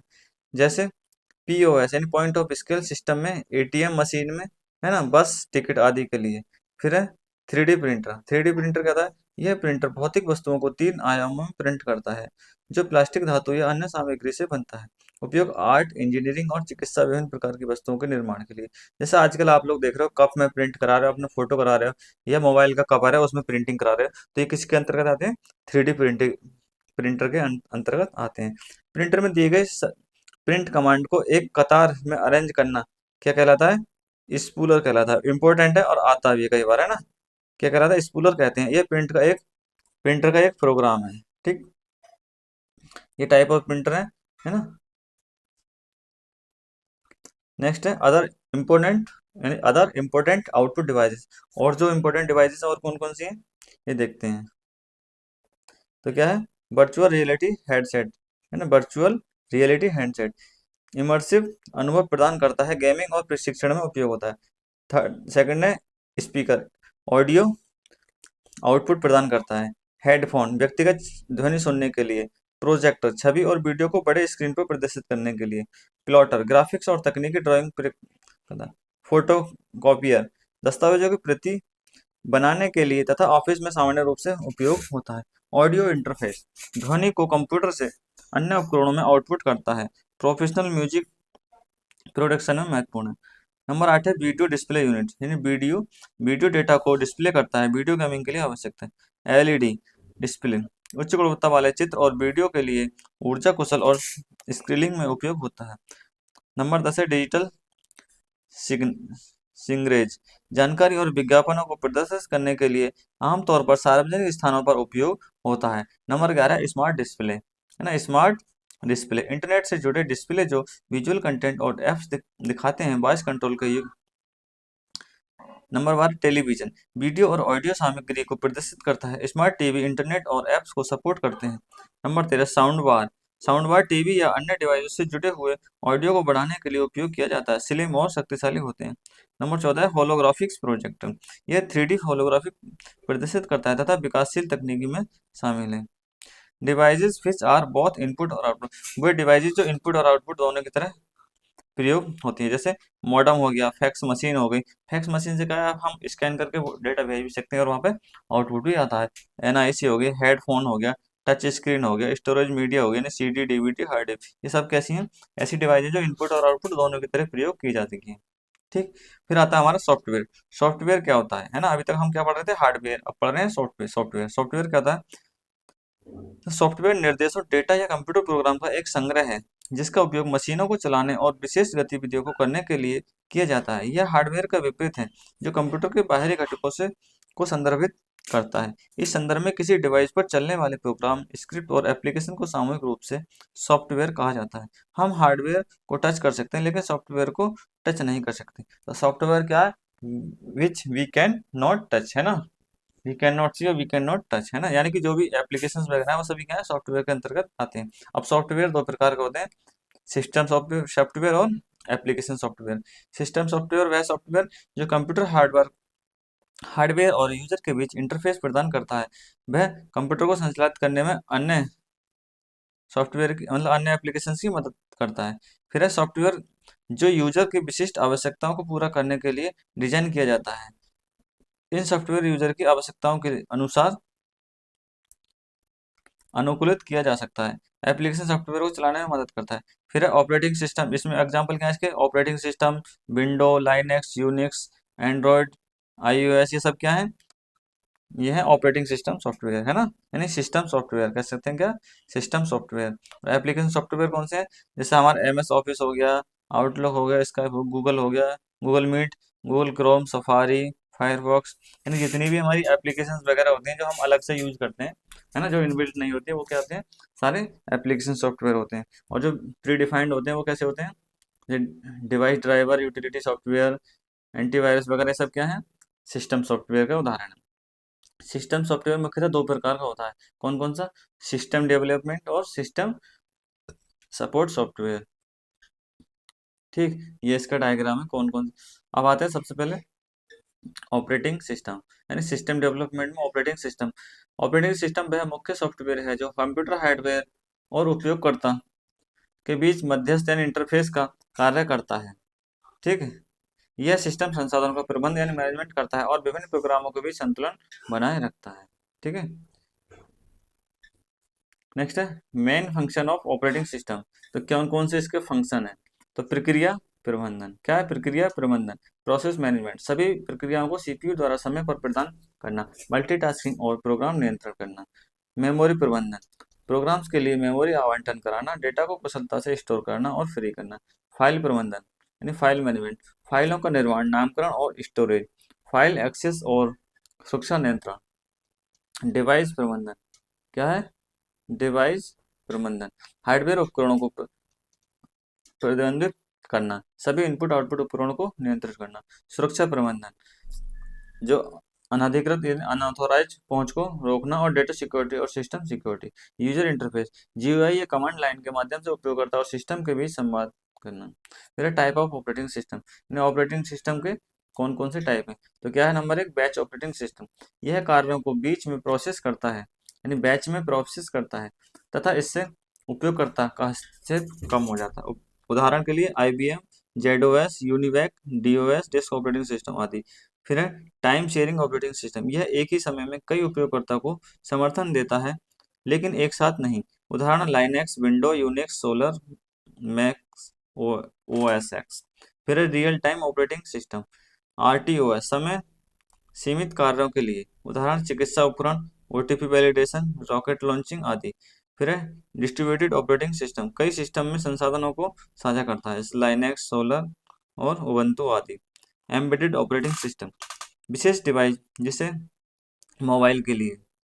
उदाहरण इस ऑपरेटिंग सिस्टम का उपयोग किसी स्पेशल उद्देश्य वाली मशीन में किया जाता है जैसे washing machine, microwave, automatic anti lock braking system, smartphone, DVD player आदि में होता है ना। ये कौन सा? एम्बेडेड ऑपरेटिंग सिस्टम, जो आजकल मोबाइलों में भी यूज होता है, या वॉशिंग मशीन हो गए, फ्रिज हो गए, इन चीज़ों में होता है। ठीक, नेक्स्ट है मल्टीटास्किंग ऑपरेटिंग सिस्टम, यह कंप्यूटर में एक ही समय में एक से अधिक कार्य करता है जैसे लाइनक्स और विंडो। फिर है मल्टी प्रोग्रामिंग, तो समय में एक साथ कई सारे प्रोग्राम रन करना है ना, जैसे Linux, window etc। Compiler, convert high level language to binary language, important है, कंपाइलर पूछ लेता है। तो क्या है कंपाइलर? क्या है? हाई लेवल से बाइनरी यानी HLL से BLL यानी बाइनरी लैंग्वेज। ठीक, नेक्स्ट है कन्वर्ट पेज बाय पेज, ये क्या करता है? पेज बाय पेज कन्वर्ट करता है कंपाइलर। फिर आता है इंटरप्रेटर, इंटरप्रेटर क्या है? हाई लेवल लैंग्वेज के मशीन लैंग्वेज में कन्वर्ट करता है ना। और कंपाइलर क्या है? हाई लेवल लैंग्वेज से बाइनरी लैंग्वेज में, और इंटरप्रेटर हाई लेवल लैंग्वेज से मशीन लैंग्वेज में कन्वर्ट करता है, और ये लाइन बाय लाइन कन्वर्ट करता है। ठीक है, चलते हैं। फिर आता है असेंबलर, असेंबलर चेंज किसी बड़े कोस्ट को छोटे कोड में कन्वर्ट कर देता है यानी बड़े कोड को छोटे कोड में कन्वर्ट कर देता है, क्या? असेंबलर। फिर है सेकंड है system support software, system support software. परिभाषा, सिस्टम सपोर्ट सॉफ्टवेयर वह सॉफ्टवेयर होता है जो कंप्यूटर सिस्टम के कार्यों को सुचारू रूप से चलाने में मदद करता है। यह सॉफ्टवेयर हार्डवेयर और उपयोगकर्ता एप्लीकेशन के बीच एक इंटरफेस प्रदान करता है जिससे सिस्टम का संचालन, रखरखाव और दक्षता बढ़ाई जा सके, जैसे यूटिलिटी सॉफ्टवेयर, लिंकर और लीडर। फिर डिवाइस ड्राइवर, ठीक है, डिवाइस ड्राइवर कहता है ऐसे सॉफ्टवेयर जो सीपीयू के साथ पेरिफेरल डिवाइसेस को कम्युनिकेट करने में मदद करते हैं। Example printer, OMR, digital. तो इनके आपको पता होगा क्या लगता है? इसमें ड्राइवर लगते हैं तभी जाके प्रिंटर वगैरह यूज हो पाते हैं। फिर डीबगर, डीबगर क्या होता है? डीबगर एक ऐसा टूल है जो प्रोग्राम में होने वाली त्रुटियां यानी एरर को खोजने और सुधारने में सहायता करता है। बग क्या होता है? बग बोलते हैं एरर को, और डीबग मतलब एरर को दूर करने की एक टेक्नोलॉजी यानी सॉफ्टवेयर गलत तरीके से चलने या रुकने के कारण होती है। ऐसी समस्याओं को दूर करने के लिए डीबगर का इस्तेमाल किया जाता है। फिर ऑपरेटिंग सिस्टम में शेड्यूलिंग एल्गोरिथम, ऑपरेटिंग सिस्टम में शेड्यूलिंग एल्गोरिथम प्रक्रिया को सीपीयू समय आवंटन के लिए उपयोग किए जाते हैं। ये एल्गोरिथम सिस्टम संसाधनों को कुशलतापूर्वक सिस्टम उपयोग सुनिश्चित करने हैं, प्रक्रियाओं के बीच निष्पक्षता बनाए रखते हैं और सिस्टम प्रदर्शन को अनुकूलित करने करते हैं। यहाँ आपके द्वारा उल्लिखित शेड्यूलिंग एल्गोरिथम का विस्तृत विवरण दिया गया है।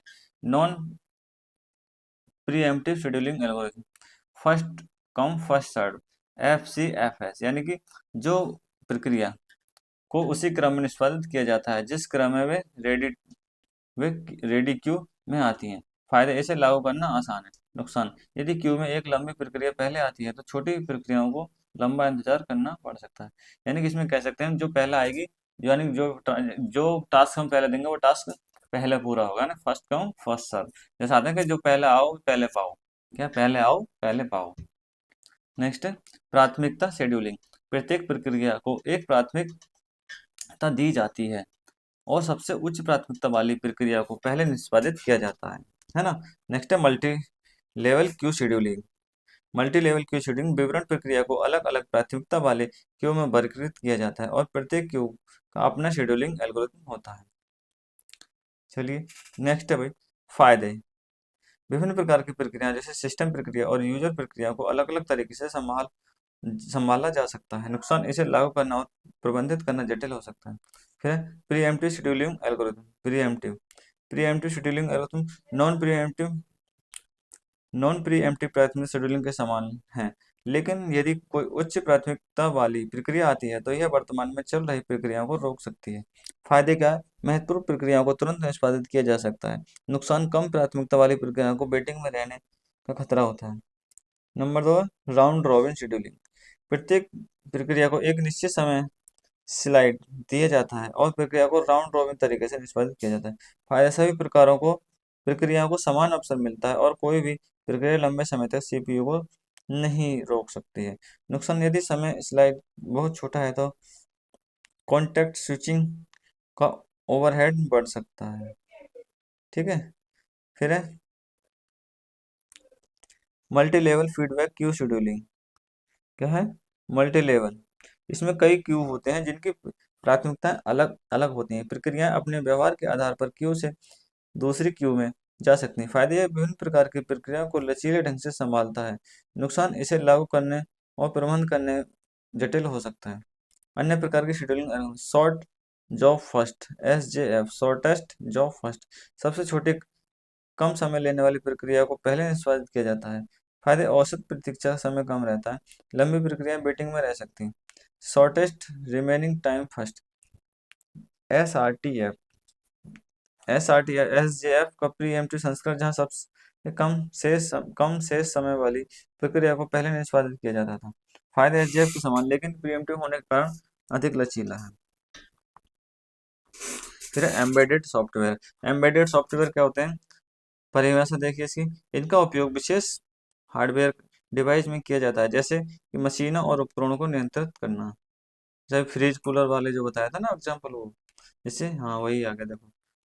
जैसे microwave, smartphone, automation device, paragraph आदि में। सॉफ्टवेयर के प्रकार उनके वितरण और लाइसेंसिंग मॉडल के आधार पर। तो कौन सा? शेयरवॉल सॉफ्टवेयर।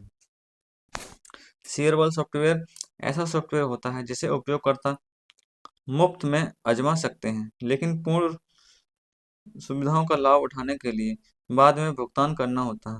इसे एक परीक्षण अवधि के लिए दिया जाता है ताकि उपयोगकर्ता इसे खरीदने से पहले परख सके।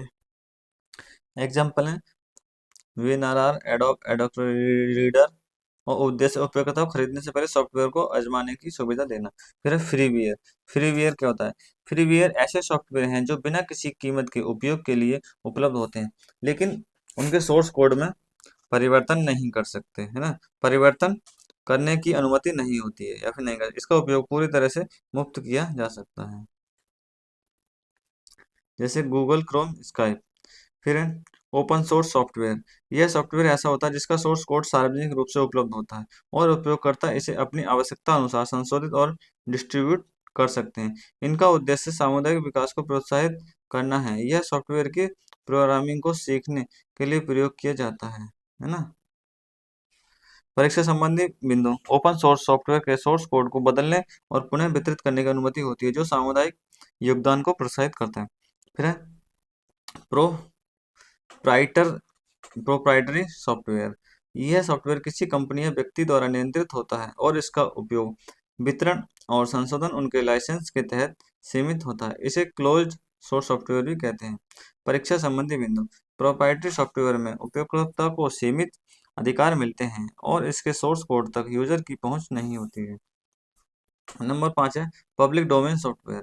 पब्लिक डोमेन सॉफ्टवेयर वह सॉफ्टवेयर है जो कॉपीराइट मुक्त होता है और इसे कोई भी बिना किसी सीमा के उपयोग एडिट कर सकता है।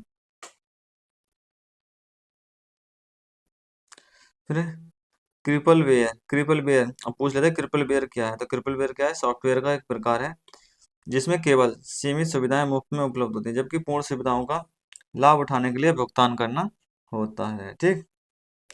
कुछ पीडीएफ एडिटर जो मुफ्त संस्करण केवल सीमित पेजों को करने के लिए देता है।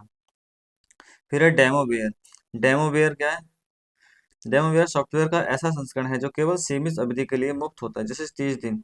ये उपयोगकर्ता को सॉफ्टवेयर खरीदने से पहले उसके कुछ फीचर्स का अनुभव करने देता है। ट्रायल वर्जन वाले गेम्स और सॉफ्टवेयर, है ना एग्जाम्पल। परीक्षा संबंधी बिंदु क्या है, डेमोवेयर का उद्देश्य उपयोगकर्ता को पूर्ण संस्करण खरीदने के लिए प्रेरित करना है। फिर क्लाउड सॉफ्टवेयर, यह सॉफ्टवेयर क्लाउड में स्थित होता है, सॉफ्टवेयर क्लाउड में स्थित होता है। इसे इंटरनेट के माध्यम से एक्सेस किया जाता है। इसमें कोई इंस्टॉलेशन की आवश्यकता नहीं होती, जैसे गूगल ड्राइव, ड्रॉप बॉक्स आदि। ठीक। परीक्षा संबंधी बिंदु, क्लाउड सॉफ्टवेयर उपयोगकर्ता को किसी भी डिवाइस से डेटा एक्सेस करने की सुविधा देता है। फिर आता है क्लासिफिकेशन ऑफ कंप्यूटर, यानी कंप्यूटर का टाइप बेस्ड ऑन टाइप। तो बेस्ड ऑन टाइप यानी जैसे एनालॉग कंप्यूटर। नंबर एक क्या है, एनालॉग कंप्यूटर। एनालॉग कंप्यूटर एक प्रकार का कंप्यूटर है जो जटिल प्रक्रिया प्रणालियों को अनुकरण और मॉडल करने के लिए प्रतिरोधक, है ना, कैपेसिटर कैपेसिटर और परिवर्तनीय वोल्टेज स्रोतों जैसे इलेक्ट्रॉनिक घटकों का उपयोग करता है। यह लगभग तात्कालिक परिणाम प्रदान करता है और बड़ी समस्या सिमुलेशन के लिए विशेष रूप से प्रभावी है। यह भौतिक राशियों जैसे करेक्टर, वोल्टेज आदि को मेजर करने के काम आती है, जैसे mechanical watch, thermometer, slide rules, anemometer, voltmeter, speedometer आदि। कहते हैं डिजिटल कंप्यूटर।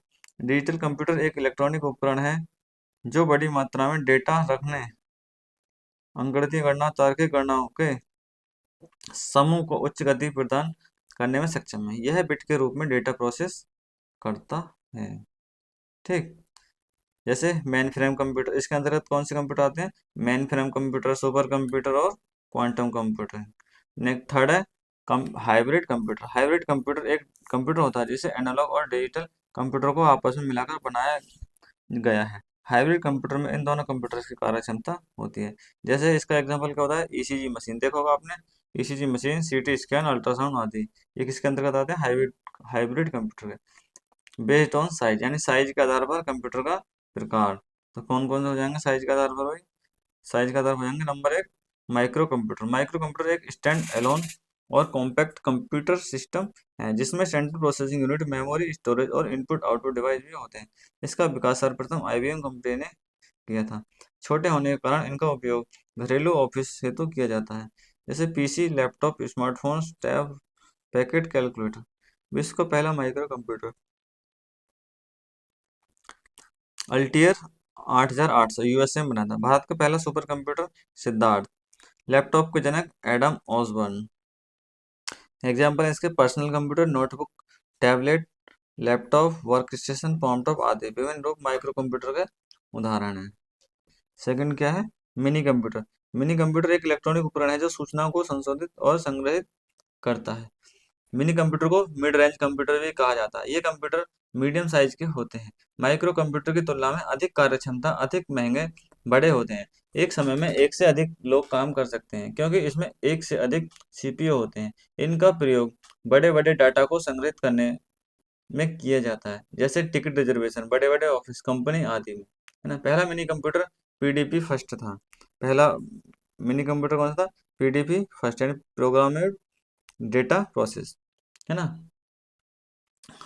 तो इसे इंटेल 4004 प्रोसेसर लगा था, इसमें क्या लगा था, इंटेल 4004 प्रोसेसर का यूज हुआ था। ठीक। नेक्स्ट है मेन फ्रेम कंप्यूटर। थर्ड क्या है, main frame computer. Main frame computer एक बड़े कंप्यूटर है जो उच्च गति पर भारी मात्रा में डेटा को तेजी से प्रोसेस करने में सक्षम है। ये किसी संस्था के हेड ऑफिस, है ना, हेड ऑफिस में मेन सर्वर के रूप में प्रयोग किया जाता है। मेन फ्रेम का उपयोग लेन देन, सर्वर, वाणिज्य, डेटाबेस और अनुप्रयोग के लिए किया जाता है। इन्हें जिन्हें पर्याप्त विश्वसनीयता और सुरक्षा और गति की आवश्यकता होती है। इसे बिग आयरन के नाम से भी जाना जाता है। एग्जाम्पल इसके एग्जाम्पल क्या है, IBM 360, IBM सिस्टम और IBM 704, ये सब क्या है, मेन फ्रेम कंप्यूटर के उदाहरण है ना। पहला मेन फ्रेम कंप्यूटर IBM 360 जेने एक्सटाहॉल ने बनाया था। किसने बनाया था? जॉन एक्सटाहॉल ने बनाया था। नेक्स्ट है सुपर कंप्यूटर। सुपर कंप्यूटर एक ऐसा कंप्यूटर है जो उच्चतम परिचालन दर या उसके निकट कार्य करता है। सुपर कंप्यूटर का उपयोग विभिन्न वैज्ञानिक और इंजीनियरिंग क्षेत्र में किया जाता है, जिन्हें बड़े पैमाने पर डेटाबेस को संभालना, बड़ी मात्रा में कैलकुलेट करना या दोनों करना होता है। मल्टी यूजर कंप्यूटर अनेक उपयोगकर्ता एक साथ काम कर सकते हैं। वैज्ञानिक या उच्च स्तरीय प्रोग्राम प्रयोग के लिए यूज होता है। प्रोसेसर की स्पीड इसकी फ्लॉप्स में होती है, यानी फ्लोटिंग पॉइंट ऑपरेशंस पर सेकंड में की जाती है। फ्लोटिंग पॉइंट कंप्यूटर द्वारा किया गया कोई कार्य जिसमें विभिन्न संख्याएं भी होती हैं। वर्तमान सुपर कंप्यूटर गति पेटाफ्लॉप्स में होती है ना। किसमें होती है? पेटाफ्लॉप्स में। सुपर कंप्यूटर के जन्मदाता सैमोर क्रे हैं। कौन है? सैमोर क्रे को बोलते हैं। और फर्स्ट सुपर कंप्यूटर कौन था? CDC 6600, CDC 6600 या क्रे 1 है ना, दोनों में से एक ऑप्शन होगा। 1976 में ये बनाया गया था। ठीक है, अमेरिका में CRC यानी क्रे रिसर्च कंपनी द्वारा बनाया गया था। भारत का प्रथम सुपर कंप्यूटर परम 8000 था। क्या था? परम 8000 था। 1991 में पुणे स्थित कंपनी सीडेक में बनाया था। इसमें क्या था, ये जो सुपर कंप्यूटर था हमारा, पहले क्या था, अमेरिका ने मना कर दिया था बनाने के लिए, है ना। तो फिर जो हमारे वो थे, क्या बोलते हैं, उनका नाम था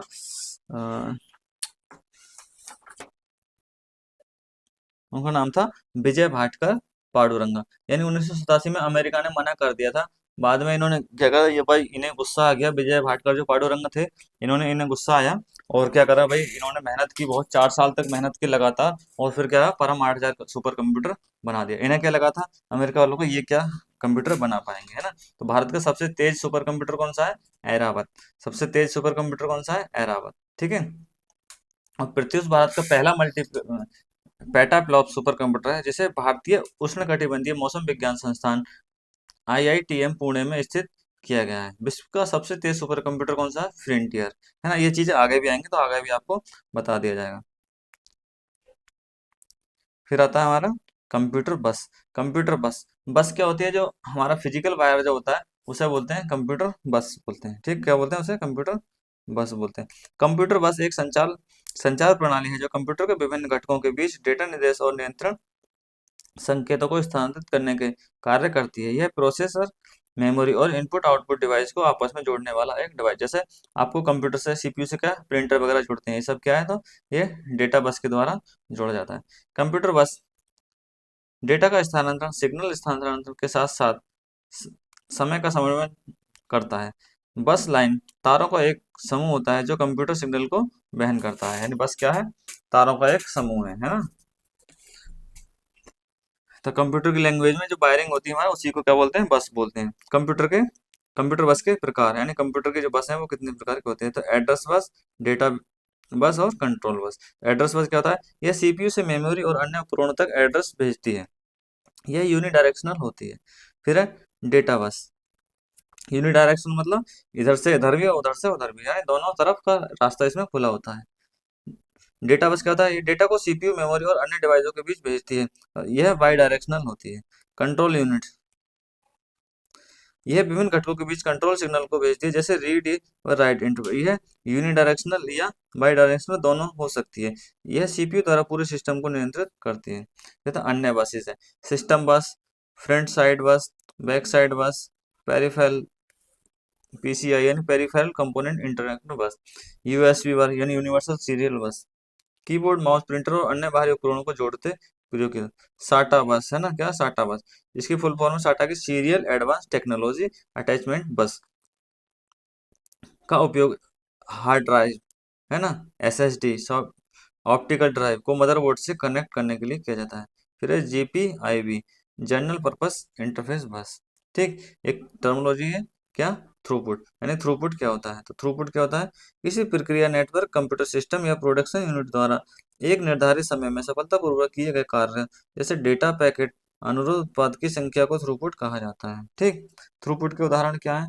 नेटवर्क में किसी नेटवर्क का थ्रूपुट 100 Mbps है। इसका मतलब यह है कि नेटवर्क प्रति सेकंड यानी 1 सेकंड में 100 मेगा बिट यानी MB डेटा ट्रांसफर कर सकता है। तो ये कहता है थ्रूपुट। यानी कंप्यूटर की प्रोसेसिंग की उसमें बात करें थ्रूपुट क्या होता है, यानी CPU की जो गति है वो 5 सेकंड मिलियन निर्देशों को प्रोसेस कर सकता है। यानी 5 सेकंड में यानी 1 सेकंड में 5 मिलियन निर्देशों को प्रोसेस कर सकता है। तो उसका थ्रूपुट कितना होगा 5 MIPS यानी मिलियन इंस्ट्रक्शन पर सेकंड। फिर मैन्युफैक्चरिंग की बात में करें, किसी कंपनी के फॉर्म में बात करें, तो यदि एक फैक्ट्री हर घंटे 500 मोबाइल फोन बनाती है तो उसका थ्रूपुट कितना होगा 500 यूनिट प्रति घंटे। ये होता है थ्रूपुट। ठीक, थ्रूपुट को प्रभावित करने वाले कारक, नेटवर्क की बैंडविड्थ जितनी अधिक होगी डेटा ट्रांसफर तेज होगा। सिस्टम की प्रोसेसिंग क्षमता, तेज प्रोसेसर और रैम अधिक थ्रूपुट देते हैं। यानी जितनी अच्छी रैम होगी उतना अच्छा थ्रूपुट मिलेगा। नेटवर्क कंजेक्शन, ट्रैफिक, भीड़ भाड़ वाले नेटवर्क में थ्रूपुट कम हो सकता है। संकेतों में देरी, ज्यादा देरी से थ्रूपुट कम हो सकता है। फिर आता है हमारा एल्गोरिथम। एल्गोरिथम क्या होता है कि कोई किसी प्रॉब्लम का स्टेप बाय स्टेप सॉल्यूशन क्या कहलाता है, एल्गोरिथम कहलाता है। ठीक है, एल्गोरिथम निर्देशों में चरणबद्ध प्रक्रियाओं का एक समूह होता है जो जिसका समस्या हल करने के लिए उपयोग किया जाता है। इसकी लैंग्वेज सिंपल में ये बताऊं कि किसी बड़ी समस्या को यानी स्टेप बाय स्टेप सॉल्व करते चला छोटे छोटे टुकड़ों में तोड़ते हुए, तो वो क्या हो जाएगा एल्गोरिथम कहलाता है। फिर आता है फ्लो चार्ट। यानी फ्लो चार्ट के मतलब से कह सकते हैं कि flow chart is a process to represent the solution of problem by the symbolic, यानी सिंबल की फॉर्म में किसी समस्या का सॉल्यूशन प्रोवाइड करना है ना, समस्या का हल करना, वो क्या है फ्लो चार्ट के माध्यम से। इसके सिंबल होते हैं, जैसे ये सिंबल है इसका, है ना, ये स्टार्ट के लिए होता है ना। फिर रेक्टेंगल, ये प्रोसेस के लिए होता है। ये डिसीजन के लिए होता है, डायमंड। फिर सर्किल, ये कनेक्टर का यूज होता है। और ये फ्लो फ्लो एरर, फिर ये इनपुट आउटपुट के लिए हो जाता है ना, ऐसा क्या बोलते हैं जो रेक्टेंगल होता है चतुर्भुज। फिर ये डॉक्यूमेंट के लिए होता है। तो ये सिंबल सीधे सीधे पूछ लेता है, आप लोग इसे देख सकते हैं। ठीक, फिर आपका मल्टी मल्टी डॉक्यूमेंट और ये है प्रिपरेशन। चलिए अब चलते हैं एल्गोरिथम में नोटेशन। एल्गोरिथम में क्या होते हैं नोटेशन, इन एल्गोरिथम दया होते हैं। एल्गोरिथम में नोटेशन का उपयोग समय जटिलता को व्यक्त करने के लिए किया जाता है। यह हमें समझने में मदद करता है एल्गोरिथम विभिन्न इनपुट आकारों पर कितना कुशल है। यह मुख्यतः 3 प्रकार के होते हैं, जैसे बिग ओ यानी अधिकतम समय लेता है ये। फिर ओमेगा न्यूनतम समय, और थीटा क्या है औसत समय। यानी सबसे खराब, वर्स्ट केस, वेस्ट केस और एवरेज केस। ठीक, एल्गोरिथम के प्रकार। एल्गोरिथम के प्रकार क्या है, number 1 sorting algorithm. Sorting algorithm क्या होता है, bubble sort, selection sort, insertion sort, merge sort, quick sort और हिप सॉर्ट। तो बबल सॉर्ट क्या होता है, सबसे सरल सॉर्टिंग एल्गोरिथम जो आसन तत्वों की तुलना करके उन्हें स्वैप करता है। सिलेक्शन सॉर्ट क्या है, सबसे छोटे तत्व को ढूंढकर उसे सही स्थान पर रखता है। ठीक है, यानी सबसे पहले सबसे छोटा, फिर उसके बाद उसका बड़ा, फिर उससे बड़ा, फिर उससे बड़ा, इस टाइप से इसको एक मर्ज कर देता है, यानी कि सॉर्टिंग कर देता है जो डेटा होता है। इंसर्शन सॉर्ट क्या होता है, तत्वों को एक एक करके सही स्थान पर डालता है। ये होता है merge sort, divide and conquer तकनीकी का उपयोग करके सॉर्ट करता है। क्विक सॉर्ट, पिवट तत्व का चयन करके उसके आसपास तत्वों को सॉर्ट करता है। हिप सॉर्ट, हिप सॉर्ट क्या है, हिप डेटा संरचना का उपयोग करके सॉर्ट करता है। Number 2 searching algorithm. Searching algorithm 2 प्रकार की होती हैं, लीनियर सर्च और बाइनरी सर्च। सूची में प्रत्येक तत्व को क्रमिक रूप से खोजता है। बाइनरी सर्च में शॉर्टेस्ट सूची में मध्य तत्व को खोजता है।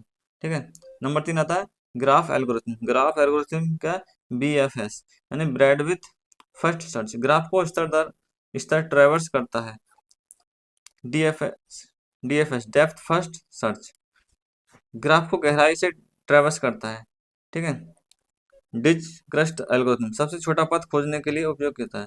फिर है Kruskal algorithm, minimum minimum spacing tree बनाने के लिए। फिर है Prem's algorithm, minimum spacing tree बनाने के लिए उपयोग किया जाता है।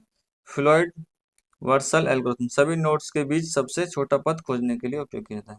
नंबर 4 है डिवाइड एंड कॉन्कर एल्गोरिथम। तो इसमें क्या अंतर्गत आती है मर्ज सॉर्ट और क्विक सॉर्ट, बाइनरी सॉर्ट। ठीक है, ये तो मर्ज सॉर्ट सूची में सबसे छोटे भागों में विभाजित करके सॉर्ट किया जाता है। क्विक सॉर्ट पिवट तत्व का चयन करके सूची को विभाजित किया जाता है। ठीक, नेक्स्ट बाइनरी सर्च, सूची को आधे में विभाजित करके खोजता है। नंबर 5 है डायनेमिक प्रोग्रामिंग एल्गोरिथम, यह फाइबोनाची सीरीज पिछले परिणामों को स्टोर करके फाइबोनाची श्रृंखला की गणना करना। नैपसैक प्रॉब्लम, सबसे अधिक मूल्य वाले आइटम्स का चयन करता है। ठीक है, नंबर 6 है ग्रीडी एल्गोरिथम। ग्रीडी एल्गोरिथम हर स्टेप पर सबसे छोटा पथ चुनना, ये कहलाता है ग्रीडी एल्गोरिथम। फिर है क्रूसिकल एल्गोरिथम, सबसे छोटे किनारों को चुनकर मिनिमम स्पेसिंग ट्री बनाता है। फिर है हफमैन कोडिंग, डेटा कॉम्प्रेस के लिए उपयोग किया जाता है। नंबर 7 है backtracking algorithm, N queens problem और सुडोको प्रॉब्लम। सुडोको पहेली को हल करने के लिए उपयोग किया जाता है। फिर है शतरंज की बिसात पर एन क्यून्स को इस तरह रखना कि वे एक दूसरे को न मारे।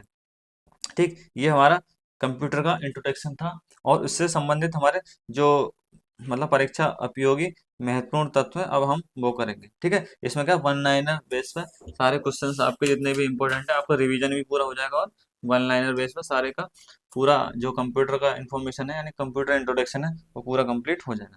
तो चलिए शुरू करते हैं। भारत द्वारा निर्मित पहला कंप्यूटर कौन सा था? सिद्धार्थ। सी डैक के निर्देशन में विजय पांडुरंग भाटकर, इन्हें ही भारतीय सुपर कंप्यूटर का जनक कहा जाता है। यानी कि देखो, विश्व में सुपर कंप्यूटर का जनक कौन है? सैम क्रे। और भारत में सुपर कंप्यूटर का जनक कौन है? विजयरंग भाट विजय विजय पांडुरंग, है ना। फ्लोसोवर सुपर कंप्यूटर बनाया NAL, national aeronautics laboratory Bangalore ने। फिर है अनुपम सुपर कंप्यूटर बनाया बारका यानी बाबा एटॉमिक रिसर्च सेंटर ने। वर्तमान में भारत का सबसे तेज सुपर कंप्यूटर कौन सा है? अहरावत। प्रथम डिजिटल कंप्यूटर यूएसए द्वारा विकसित किया गया। संसार का पहला गणना यंत्र अबेकस टिम कैमर द्वारा सर्वप्रथम प्रयोग किया गया। हाइब्रिड कंप्यूटर में किसका प्रयोग होता है? डिजिटल, एनालॉग और संकेतों का। माइक्रो प्रोसेसर का आविष्कार किस कंपनी ने किया? इंटेल 4004। चिप का आविष्कार फेडिको फैगिगन एंड टेड हॉब ने किया था। आईबीएम क्या है? आईबीएम एक मल्टीनेशनल कंपनी है, हरमन होलोरिथ द्वारा आविष्कृत है ना। विश्व का प्रथम प्रोग्रामर एडा लेडी एडा अगस्ता को किसा कहा जाता है? लेडी। ठीक है, और क्या है? विश्व में सर्वाधिक कंप्यूटर वाला देश कौन सा है? अमेरिका। और एडी अगस्ता को क्या कहता है? मदर ऑफ कंप्यूटर भी कहा जाता है ना, मदर ऑफ कंप्यूटर। और मदर ऑफ कंप्यूटर जॉर्जिना विटमोर भी है, क्योंकि जॉर्जिना जो विटमोर जो है वो चार्ल्स बेबेज की पत्नी है, तो उस नाते भी इनको मदर ऑफ कंप्यूटर कह सकते हैं। वैसे एडी, इन जो लेडी एडा अगस्ता है, इनको भी क्या होता है? या एडा लवलेस को है मदर ऑफ कंप्यूटर, है ना। एडा लवलेस भी बोलते हैं, इनका नाम क्या है? एडा लवलेस। तो गीगो क्या है? गार्बेज इन गार्बेज आउट का मतलब किससे संबंधित? त्रुटि रहित कार्य करना, यानी जैसा आएगा वैसा जाएगा। कौन एशिया का पहला सुपर कंप्यूटर था? तो ए का क्या है? संस्कृत का शब्द है जिसका अर्थ है नंबर 1। भारत के सबसे युवा एवं पहले मल्टीफ्लॉप सुपर कंप्यूटर प्रत्युष को प्रयोग किस उद्देश्य के लिए किया? मौसम के पूर्वानुमान के लिए। ऐरावत की गति कितनी है? तो 8.50 पेटाफ्लॉप्स है। ऐरावत पीएसएआई को कब और किसने विकसित किया? 2023 में हेडवेव टेक्नोलॉजी ने किया। सीपीयू की गति को किस में मापा जाता है? तो हर्ट्ज में मापा जाता है, एमआईपीएस यानी मिलियन इंस्ट्रक्शंस पर सेकंड, और मेटाफ्लॉप्स में मापा जाता है। ठीक, नेक्स्ट आ जाओ। मेटाफ्लॉप्स किसका संक्षिप्त रूप है? तो मिलियन फ्लोटिंग पॉइंट ऑपरेशंस पर सेकंड। मोबाइल का आविष्कार किसने किया था? तो मोबाइल का आविष्कार मार्टिन कूपर ने किया था। देश का प्रथम सुपर कंप्यूटर साक्षर जिला कौन सा है? तो वह मलप्पुरम केरल में। भारत में पहला कंप्यूटर कब और किसके द्वारा स्थापित किया है? 1956 में भारतीय सांख्यिकी संस्थान कलकत्ता द्वारा किया गया। भारत में कंप्यूटर का प्रयोग कब और कहाँ किया गया था? 16 अगस्त 1986 को बेंगलुरु के प्रधान डाकघर में किया गया। भारत का प्रथम कंप्यूटर डाकघर कहाँ है? तो ये कहाँ है? नई दिल्ली में। कलकत्ता में मैथमेटिकल सोसाइटी द्वारा किसको भारत में सुपर कंप्यूटर यानी भारत में कंप्यूटर के जनक के रूप में मान्यता दी गई? तो कौन से? समेंद्र समरेंद्र कुमार मित्रा। भारत में पहली बार कौन सा कंप्यूटर खरीदा? 1956 में HEC-2M, और इसकी कीमत 10 लाख रुपए थी। अमेरिका से ये खरीदा गया था। भारत का पहला computer TIFRAC Tata Institute of Fundamental Research Automatic Calculator. TIFRAC नाम किसने दिया? देश के पहले प्रधानमंत्री जवाहरलाल नेहरू ने दिया था। टाइफ्रैक ने कब काम करना शुरू किया? 1956 से 1965 तक। डिजिटल डिवाइडेड क्या है? कंप्यूटर तथा इंटरनेट का प्रयोग करने वाले तथा इससे वंचित रहने वाले लोगों को बीच का अंतर डिजिटल डिवाइडेड कहलाता है। कंप्यूटर की किस पीढ़ी में प्रोग्रामिंग के लिए यांत्रिक यानी मैकेनिकल भाषा का प्रयोग किया था? प्रथम पीढ़ी में। एक इलेक्ट्रॉनिक डिजिटल प्रोग्राम योग्य कंप्यूटिंग डिवाइस जिसका उपयोग द्वितीय विश्व युद्ध के दौरान जर्मन गोडलेग को पढ़ने के लिए किया गया था, उसे क्या कहता है? कोलोसस कहा जाता है। एप्पल कंप्यूटर के सह संस्थापक कौन है? Steve jobs. कौन है? Steve jobs. दुनिया का पहला मिनी कंप्यूटर कौन सा था? पहला मिनी कंप्यूटर पीडीपी फर्स्ट था। ठीक। नेक्स्ट है, कंप्यूटर की दुनिया में जीरो और वन से निर्मित है। इन जीरो और वन को भंडारित करने के लिए प्रोसेसर के अंदर क्या लगाया जाता है? तो क्या? ट्रांजिस्टर लगाया जाता है। क्या लगाया जाता है? ट्रांजिस्टर लगाया जाता है। नेक्स्ट है,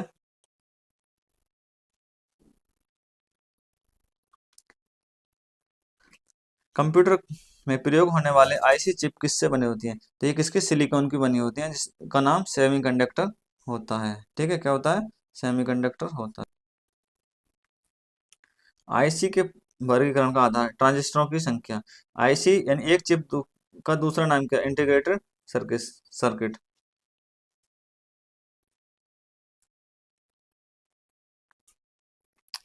ठीक है, आधुनिक कंप्यूटरों का लघुकरण किससे संभव हो सका? तो ये किससे? इंटीग्रेटेड सर्किट से। Integrated circuit. आईसी चिपों द्वारा निर्मित प्रथम डिजिटल कंप्यूटर है IBM 360। एडवेक का पूर्ण रूप क्या है? Electronic discrete variable automatic computer. वह मेथड जिसके द्वारा एक से अधिक कंप्यूटर पर कार्य कर सकते हैं, इसे कहते हैं टर्मिनल। मस्तिष्क की कार्यप्रणाली की नकल करने वाला सबसे छोटा और सबसे तीव्र गति वाला कंप्यूटर क्वांटम कंप्यूटर है। क्वांटम कंप्यूटर आधारित है क्वांटम यांत्रिकी पर। भारत में सिलिकॉन वैली कहा जाता है बेंगलुरु को। रोम में स्टोर किए गए सॉफ्टवेयर प्रोग्राम बायोस को कहा जाता है फर्मवेयर। क्या कहा जाता है? फर्मवेयर। एप्लीकेशन प्रोग्राम की फाइलों में प्रयोग होने वाला एक्सटेंशन होता है .exe। ओरेकल किस प्रकार का सॉफ्टवेयर है? तो ये कैसा है? DBM dot database software. Software piracy है सॉफ्टवेयर एप्लीकेशन का अवैध उत्पादन और वितरण। सीपीयू के ALU में क्या होता है? रजिस्टर होते हैं। ठीक है, PGA ग्राफिक्स कार्ड का फुल फॉर्म क्या है? Professional graphics array. कौन ग्राफिक्स कार्ड को जोड़ने के लिए स्लॉट प्रदान करता है? AGP slot. सामान्यतः प्रयुक्त आईसी है मोनोलिथिक। कौन एक साथ कई उपयोगकर्ताओं को सपोर्ट करता है? Mini computer. 8 बिट शब्द लंबाई वाले एक माइक्रो प्रोसेसर कितने बिट डेटा को प्रोसेस कर सकता है? 8 बिट डेटा को। पेरिफेरल इनपुट आउटपुट में पोर्ट होते हैं 256। एक ऐसा डिवाइस जो कंप्यूटर से कनेक्ट होता है लेकिन कोर कंप्यूटर आर्किटेक्चर का भाग नहीं है, क्या कहलाता है? Peripheral device. कौन विश्व का पहला लैपटॉप कंप्यूटर बाजार में लाया था? इप्सन। किस कंपनी के साथ थिंकपैड लैपटॉप संबंध है? IBM। पहला इलेक्ट्रॉनिक डिजिटल कंप्यूटर बनाया था यूनिवर्सल ऑफ पेनसिल्वानिया USA में। पहले इलेक्ट्रॉनिक अंकीय कंप्यूटर में क्या था? वाल्व थे। वाणिज्य उपयोग के लिए उपयोग करा गया पहला कंप्यूटर यूनिवैक था। ठीक है, साल्सन पेंटियम इंटेल और i9 कोर क्रम प्रारूप है। तो किससे है? Computer processor. परिक्लिक कैलकुलेटर की उत्पत्ति कहाँ हुई? अबेकस में। वैक्यूम ट्यूब ट्रांजिस्टर और स्थानांतरित किए गए थे किस पीढ़ी में? दूसरी पीढ़ी में।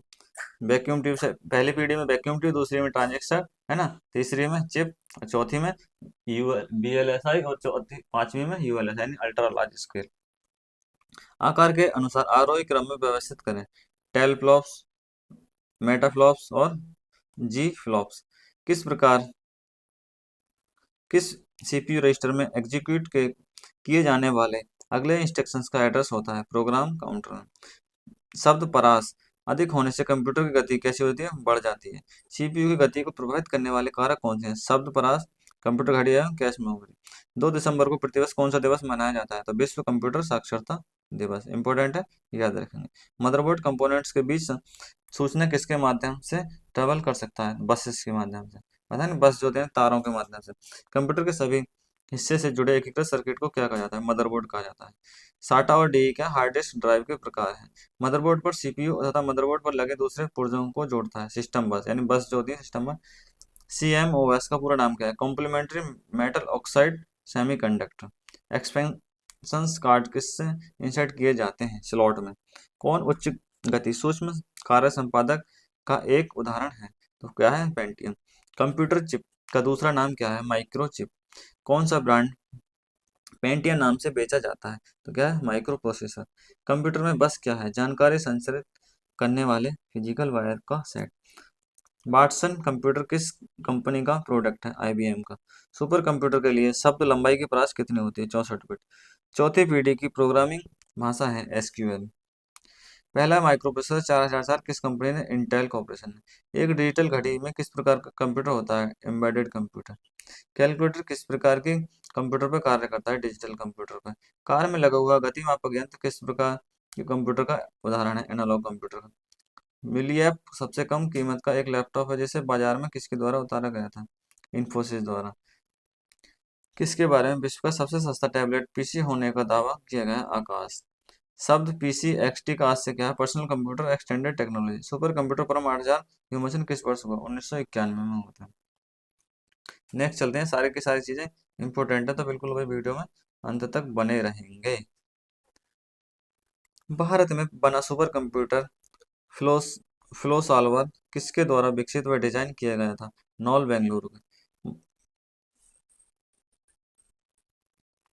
नाम। बेंगलुरु। मध्यम रेंज के मौसम पूर्वानुमान के लिए भारत द्वारा सबसे पहले कौन सा सुपर कंप्यूटर खरीदा गया? क्रे XMP 14। हम कंप्यूटर गति को माइक्रो सेकंड में व्यक्त करते हैं। कौन एक माइक्रो सेकंड के बराबर? 10 की पावर -6। कंप्यूटर शब्दावली में MIPS का अर्थ क्या होता है? मिलियन इंस्ट्रक्शंस पर सेकंड, है ना। फिर है डेटा प्रोसेसिंग चक्र के चरणों को सही क्रम पहचानिए। सबसे पहले क्या था? इनपुट, इनपुट स्टेज, फिर प्रोसेसिंग, फिर आउटपुट, फिर स्टोरेज। भारत का पहला कंप्यूटर स्थापित किया गया था भारतीय सांख्यिकी संस्थान कलकत्ता में। कंप्यूटर की किस पीढ़ी में प्रोग्रामिंग के लिए यांत्रिक भाषा का प्रयोग किया? पहली पीढ़ी में। भारत का पहला डाकघर ATM खोला गया फरवरी 7 2014 टी नगर चेन्नई में। एक इलेक्ट्रॉनिक डिजिटल प्रोग्राम योग्य कंप्यूटिंग डिवाइस जिसका उपयोग द्वितीय विश्व युद्ध के दौरान जर्मन गुडलेफ को पढ़ने के लिए किया गया, उसे क्या कहा जाता है? कोलोसस। किस इनपुट उपकरण में एक छोटी छड़ी होती है जो एक आधार पर घूमती है और CPU को इस कोण या दिशा को रिपोर्ट करती है? जॉयस्टिक। किसका प्रयोग ऑब्जेक्टिव आंसर सीट सुधारने के लिए किया जाता है? OCR का। कौन सा इनपुट डिवाइस एनालॉग सूचना को डिजिटल रूप में परिवर्तित करता है जिसका उपयोग ड्राइंग और इमेज सुधार में होता है? कहता है डिजिटलाइजर। कौन सा डिवाइस इनपुट और आउटपुट दोनों के रूप में कार्य करता है? मॉडेम। कीबोर्ड और विजुअल डिस्प्ले यूनिट को संयोजन को क्या कहते हैं? टर्मिनल। क्वार्टरी की कीबोर्ड को मूल रूप से किस लिए डिजाइन किया गया? टाइपिंग को कठिन और सक्षम बनाने के लिए। आमतौर पर एक क्वार्टरी की कीबोर्ड में कितनी कुंजी होती हैं? 104। कितनी संख्या कितनी भी संख्या में वर्णों का मिलान करने के लिए वाइल्ड कार्ड वर्ण कौन सा है? एस्ट्रिक का चिन्ह, एस्ट्रिक साइन। डम्ब टर्मिनल में क्या क्या होता है? मॉनिटर और कीबोर्ड। कंप्यूटर की कीबोर्ड एरो कुंजी होम की, एंड की, पेज अप और पेज डाउन को किस श्रेणी में रखा गया है? नेविगेशन की में। मॉडिफायर की कौन सी है? कंट्रोल, शिफ्ट, टैब, विंडो आदि। टेक्स्ट की पंक्ति का आरंभ होने के लिए किस की का उपयोग किया था? होम का। किस उपकरण में जायरोस्कोप का प्रयोग किया जाता है? तो कंप्यूटर माउस में। जायरोस्कोप सिद्धांत का प्रयोग किसमें नहीं किया जाता है? इंकजेट प्रिंटर में। कंप्यूटर माउस की बॉडी लगभग 40 वर्ष पूर्व बनाई गई थी। उस समय यह किसका बना था? लकड़ी का। ठीक है, नेक्स्ट चलते हैं। माउस की कौन सी श्रेणी माउस की मूवमेंट का पता लगाने के लिए लेजर का उपयोग करती है? Optical mouse. शब्द को क्लिक करने के लिए माउस को कितनी बार क्लिक किया जाता है? Double click. माउस को 2 बार क्लिक करने पर सूचना कहाँ जाती है? CPU में। आधुनिक कंप्यूटर प्रिंटर गति को किससे मापा जाता है? PPM, पेज पर मिनट, एंड CPM, कैरेक्टर पर मिनट। स्कैनर क्या स्कैन करता है? पिक्चर और टेक्स्ट दोनों। किसका प्रयोग अत्यंत बड़े आरेखों और जटिल लाइनों आर्ट को प्रिंट करने के लिए? प्लॉटर का। कौन सा स्कैनर फोटो कॉपियर की तरह दिखता है और इसमें एक बॉक्स होता है जिसमें ऊपर एक ग्लास प्लेट और एक ढक्कन होता है जो ग्लास प्लेट को ढकता है? Plate board scanner. कौन सा स्कैनर अक्षरों को प्रकाश की मदद से पढ़ता है? Optical character recognition. ATM मशीनों, हवाई अड्डों और सेल्फ चेक इन गुमटियों आदि में प्रयोग किए जाने वाले फलक किसका उदाहरण है? स्पर्श फलक यानी टच पैनल। प्लॉटर के 2 प्रकार कौन से हैं? ड्रम और फ्लैट बेड। वाणी संश्लेषक किसका प्रकार है? आउटपुट डिवाइस का। मॉनिटर के डिस्प्ले का आकार कैसे मापते हैं? डायगनली, यानी ये जैसे ये मॉनिटर है तो हम ऐसे ऐसे नापते हैं हमेशा मॉनिटर का, या टीवी है जो भी है, जैसे 55 इंची है ना, तो ये 55 इंची टीवी है तो 55 इंच ये वाला डायगनली होती है, ठीक। जब मॉनिटर के अन्य एप्लीकेशन ना चल रहे हो तो मॉनिटर पर डिफॉल्ट स्क्रीन क्या कहलाती है? डेस्कटॉप। प्रिंटिंग डिवाइस रेजोल्यूशन को किस प्रकार से मापा जाता है? डॉट्स पर इंच में। एक पिक्सल क्या है? किसी चित्र का सबसे छोटा विभेद हिस्सा। स्क्रीन पर डिस्प्ले किए गए पिक्सल्स की संख्या को क्या कहते हैं? रेजोल्यूशन। कंप्यूटर स्क्रीन पर सबसे छोटा प्रकाशित भाग क्या है? पिक्सल। किस प्रिंटर में कार्बन लगाकर अधिक प्रतियां निकाली जा सकती हैं? डॉट मैट्रिक प्रिंटर में। कौन सा प्रिंटर सामान्यतः काफी शोर करता है? Dot matrix. कौन सा मुद्रक एक साथ एक से अधिक संप्रेतिक मुद्रित नहीं कर सकता? Dot matric printer. एक समांतर संधार सामान्यतः जिसमें इस्तेमाल होता है प्रिंटर, ठीक है। कौन सा एक गैर संगठ प्रिंटर है? Inkjet printer. लेजर प्रिंटर कैसे प्रिंट करता है? Page by page. कौन सा प्रिंटर एक शीट के बजाय निरंतर पेपर का उपयोग कर सकता है? Dot matric printer. कौन सा प्रिंटर अधिक से अधिक 64 छोटे चंचुओं की सहायता से स्याही की फुहारों द्वारा सीधे कागज पर एक छवि बनाता है? Jet printer. विंडोज में क्यू यानी कतार में पड़े प्रिंटरों के अलावा आपको कैसे रद्द कर सकते हैं? प्रिंट आइकन पर डबल क्लिक कर उसका कार्य को हाईलाइट करें जिसे आप रद्द करना चाहते हैं। राइट क्लिक करें और कैंसिल करें। कौन सा कौन सा प्रिंटर है जो बहुत बड़े सूक्ष्म स्याही कणों द्वारा अक्षर व आकृति बनाकर सूक्ष्म प्रिंटर को उड़ता? तो लेजर प्रिंटर। कौन सा प्रिंटर फोटो कंडक्टर ड्रम पर छवि उकेरने के लिए था? Laser printer.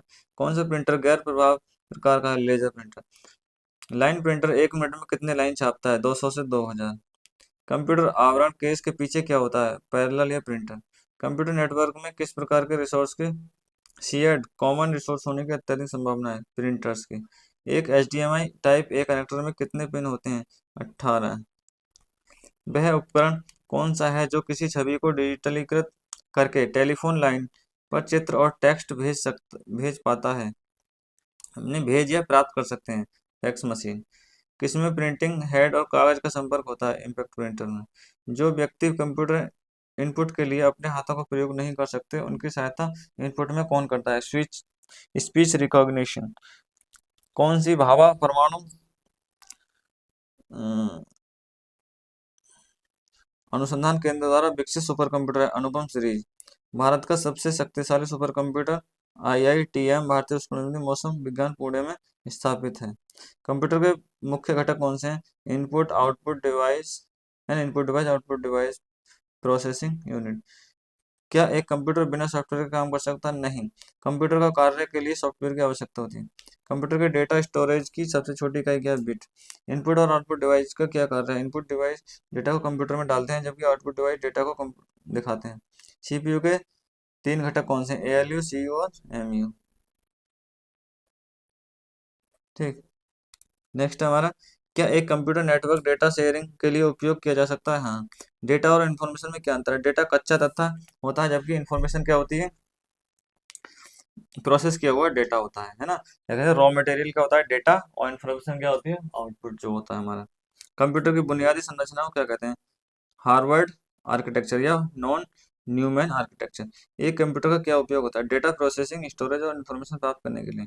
इंटरनेट क्या है? यह एक वैश्विक नेटवर्क है जो कई छोटे नेटवर्क को जोड़ता है। सॉफ्टवेयर के दो मुख्य प्रकार कौन से हैं? सिस्टम सॉफ्टवेयर और एप्लीकेशन सॉफ्टवेयर। कंप्यूटर का पहला प्रोग्राम किसने लिखा था? एडा लवलेस ने लिखा था। समस्याओं को हल करने के लिए क्रमबद्ध प्रक्रिया चरण, यानी कि जो बताया था अभी, कंप्यूटर का प्रोग्राम किसने लिखा था? यानी एल्गोरिथम क्या है? एल्गोरिथम क्या है? समस्याओं को हल करने के लिए क्रमबद्ध प्रक्रिया, जैसे कि मैंने बताया कि step by step solution of a problem is called a algorithm. और फ्लो चार्ट क्या होता है? Pictorial representation of A problems step by step solution is called flow chart. Computer computer program क्या है? कंप्यूटर प्रोग्राम क्या होता है? निर्देशों का एक सेट जो कंप्यूटर को कार्य करने के लिए निर्देशित करता है। कंप्यूटर में स्टोर की गई जानकारी को क्या कहते हैं? डेटा कहते हैं। हार्डवेयर और सॉफ्टवेयर में क्या अंतर है? हार्डवेयर भौतिक घटक होते हैं जबकि सॉफ्टवेयर प्रोग्राम और एप्लीकेशन होते हैं। कंप्यूटर में सबसे तेजी से डेटा प्रोसेस करने वाला घटक कौन सा है? CPU। कौन डिवाइस इनपुट को आउटपुट में बदलता है? CPU। कंप्यूटर में स्टोरेज का डेटा स्वरूप होता है। Hard disk HIT। कंप्यूटर को हार्डवेयर और सॉफ्टवेयर किस तरह से उपयोगी बनाते हैं? हार्डवेयर कंप्यूटर के भौतिक घटक होते हैं और सॉफ्टवेयर उन्हें निर्देश देते हैं कि कैसे कार्य करना है। ऑपरेटिंग सिस्टम का क्या मुख्य कार्य होता है? यह कंप्यूटर हार्डवेयर और सॉफ्टवेयर के संसाधनों का प्रबंधन करता है। कंप्यूटर में फाइल्स को कैसे मैनेज किया जाता है? तो फाइल्स मैनेजमेंट सिस्टम के द्वारा, फाइल मैनेजमेंट सिस्टम द्वारा। तो ये था हमारा इंट्रोडक्शन ऑफ कंप्यूटर, है ना? क्या था? Introduction of computer. तो ये पूरी हमने आपको इंट्रोडक्शन देख ला। इसके बाद हम पढ़ेंगे क्या? मेमोरी। यानी मेमोरी में क्या क्या होता है ना, मेमोरी पढ़ेंगे। मेमोरी में कितने रजिस्टर होते हैं, मेमोरी कैसे वर्क होती है, कितने प्रकार की मेमोरी होती है ना, ये पढ़ेंगे कल की क्लास में। तो आज की क्लास कैसी लगी कमेंट बॉक्स में जरूर बताएं, है ना? और जो भी आपके क्वेश्चंस हो, डाउट हो, वो पूछ लें। और वीडियो अच्छी लगी हो तो वीडियो को लाइक जरूर कर लें, शेयर कर दें। चैनल पे नए आए हैं तो चैनल को सब्सक्राइब जरूर करें। मिलते हैं नेक्स्ट वीडियो में नेक्स्ट पार्ट के साथ। तो नेक्स्ट पार्ट है हमारा टाइप ऑफ मेमोरी। मेमोरी दो प्रकार की होती है, प्राइमरी और सेकेंडरी मेमोरी। रैम, रोम, सिक्वेंशियल, रैंडम, ये सारी चीज़ें, P ROM, E P RAM, E P ROM, S RAM, D RAM, magnetic disk, ये सारी चीज़ें हम कल की क्लास में पढ़ेंगे। तो यहीं तक थी हमारी आज की क्लास। मिलते हैं नेक्स्ट वीडियो में।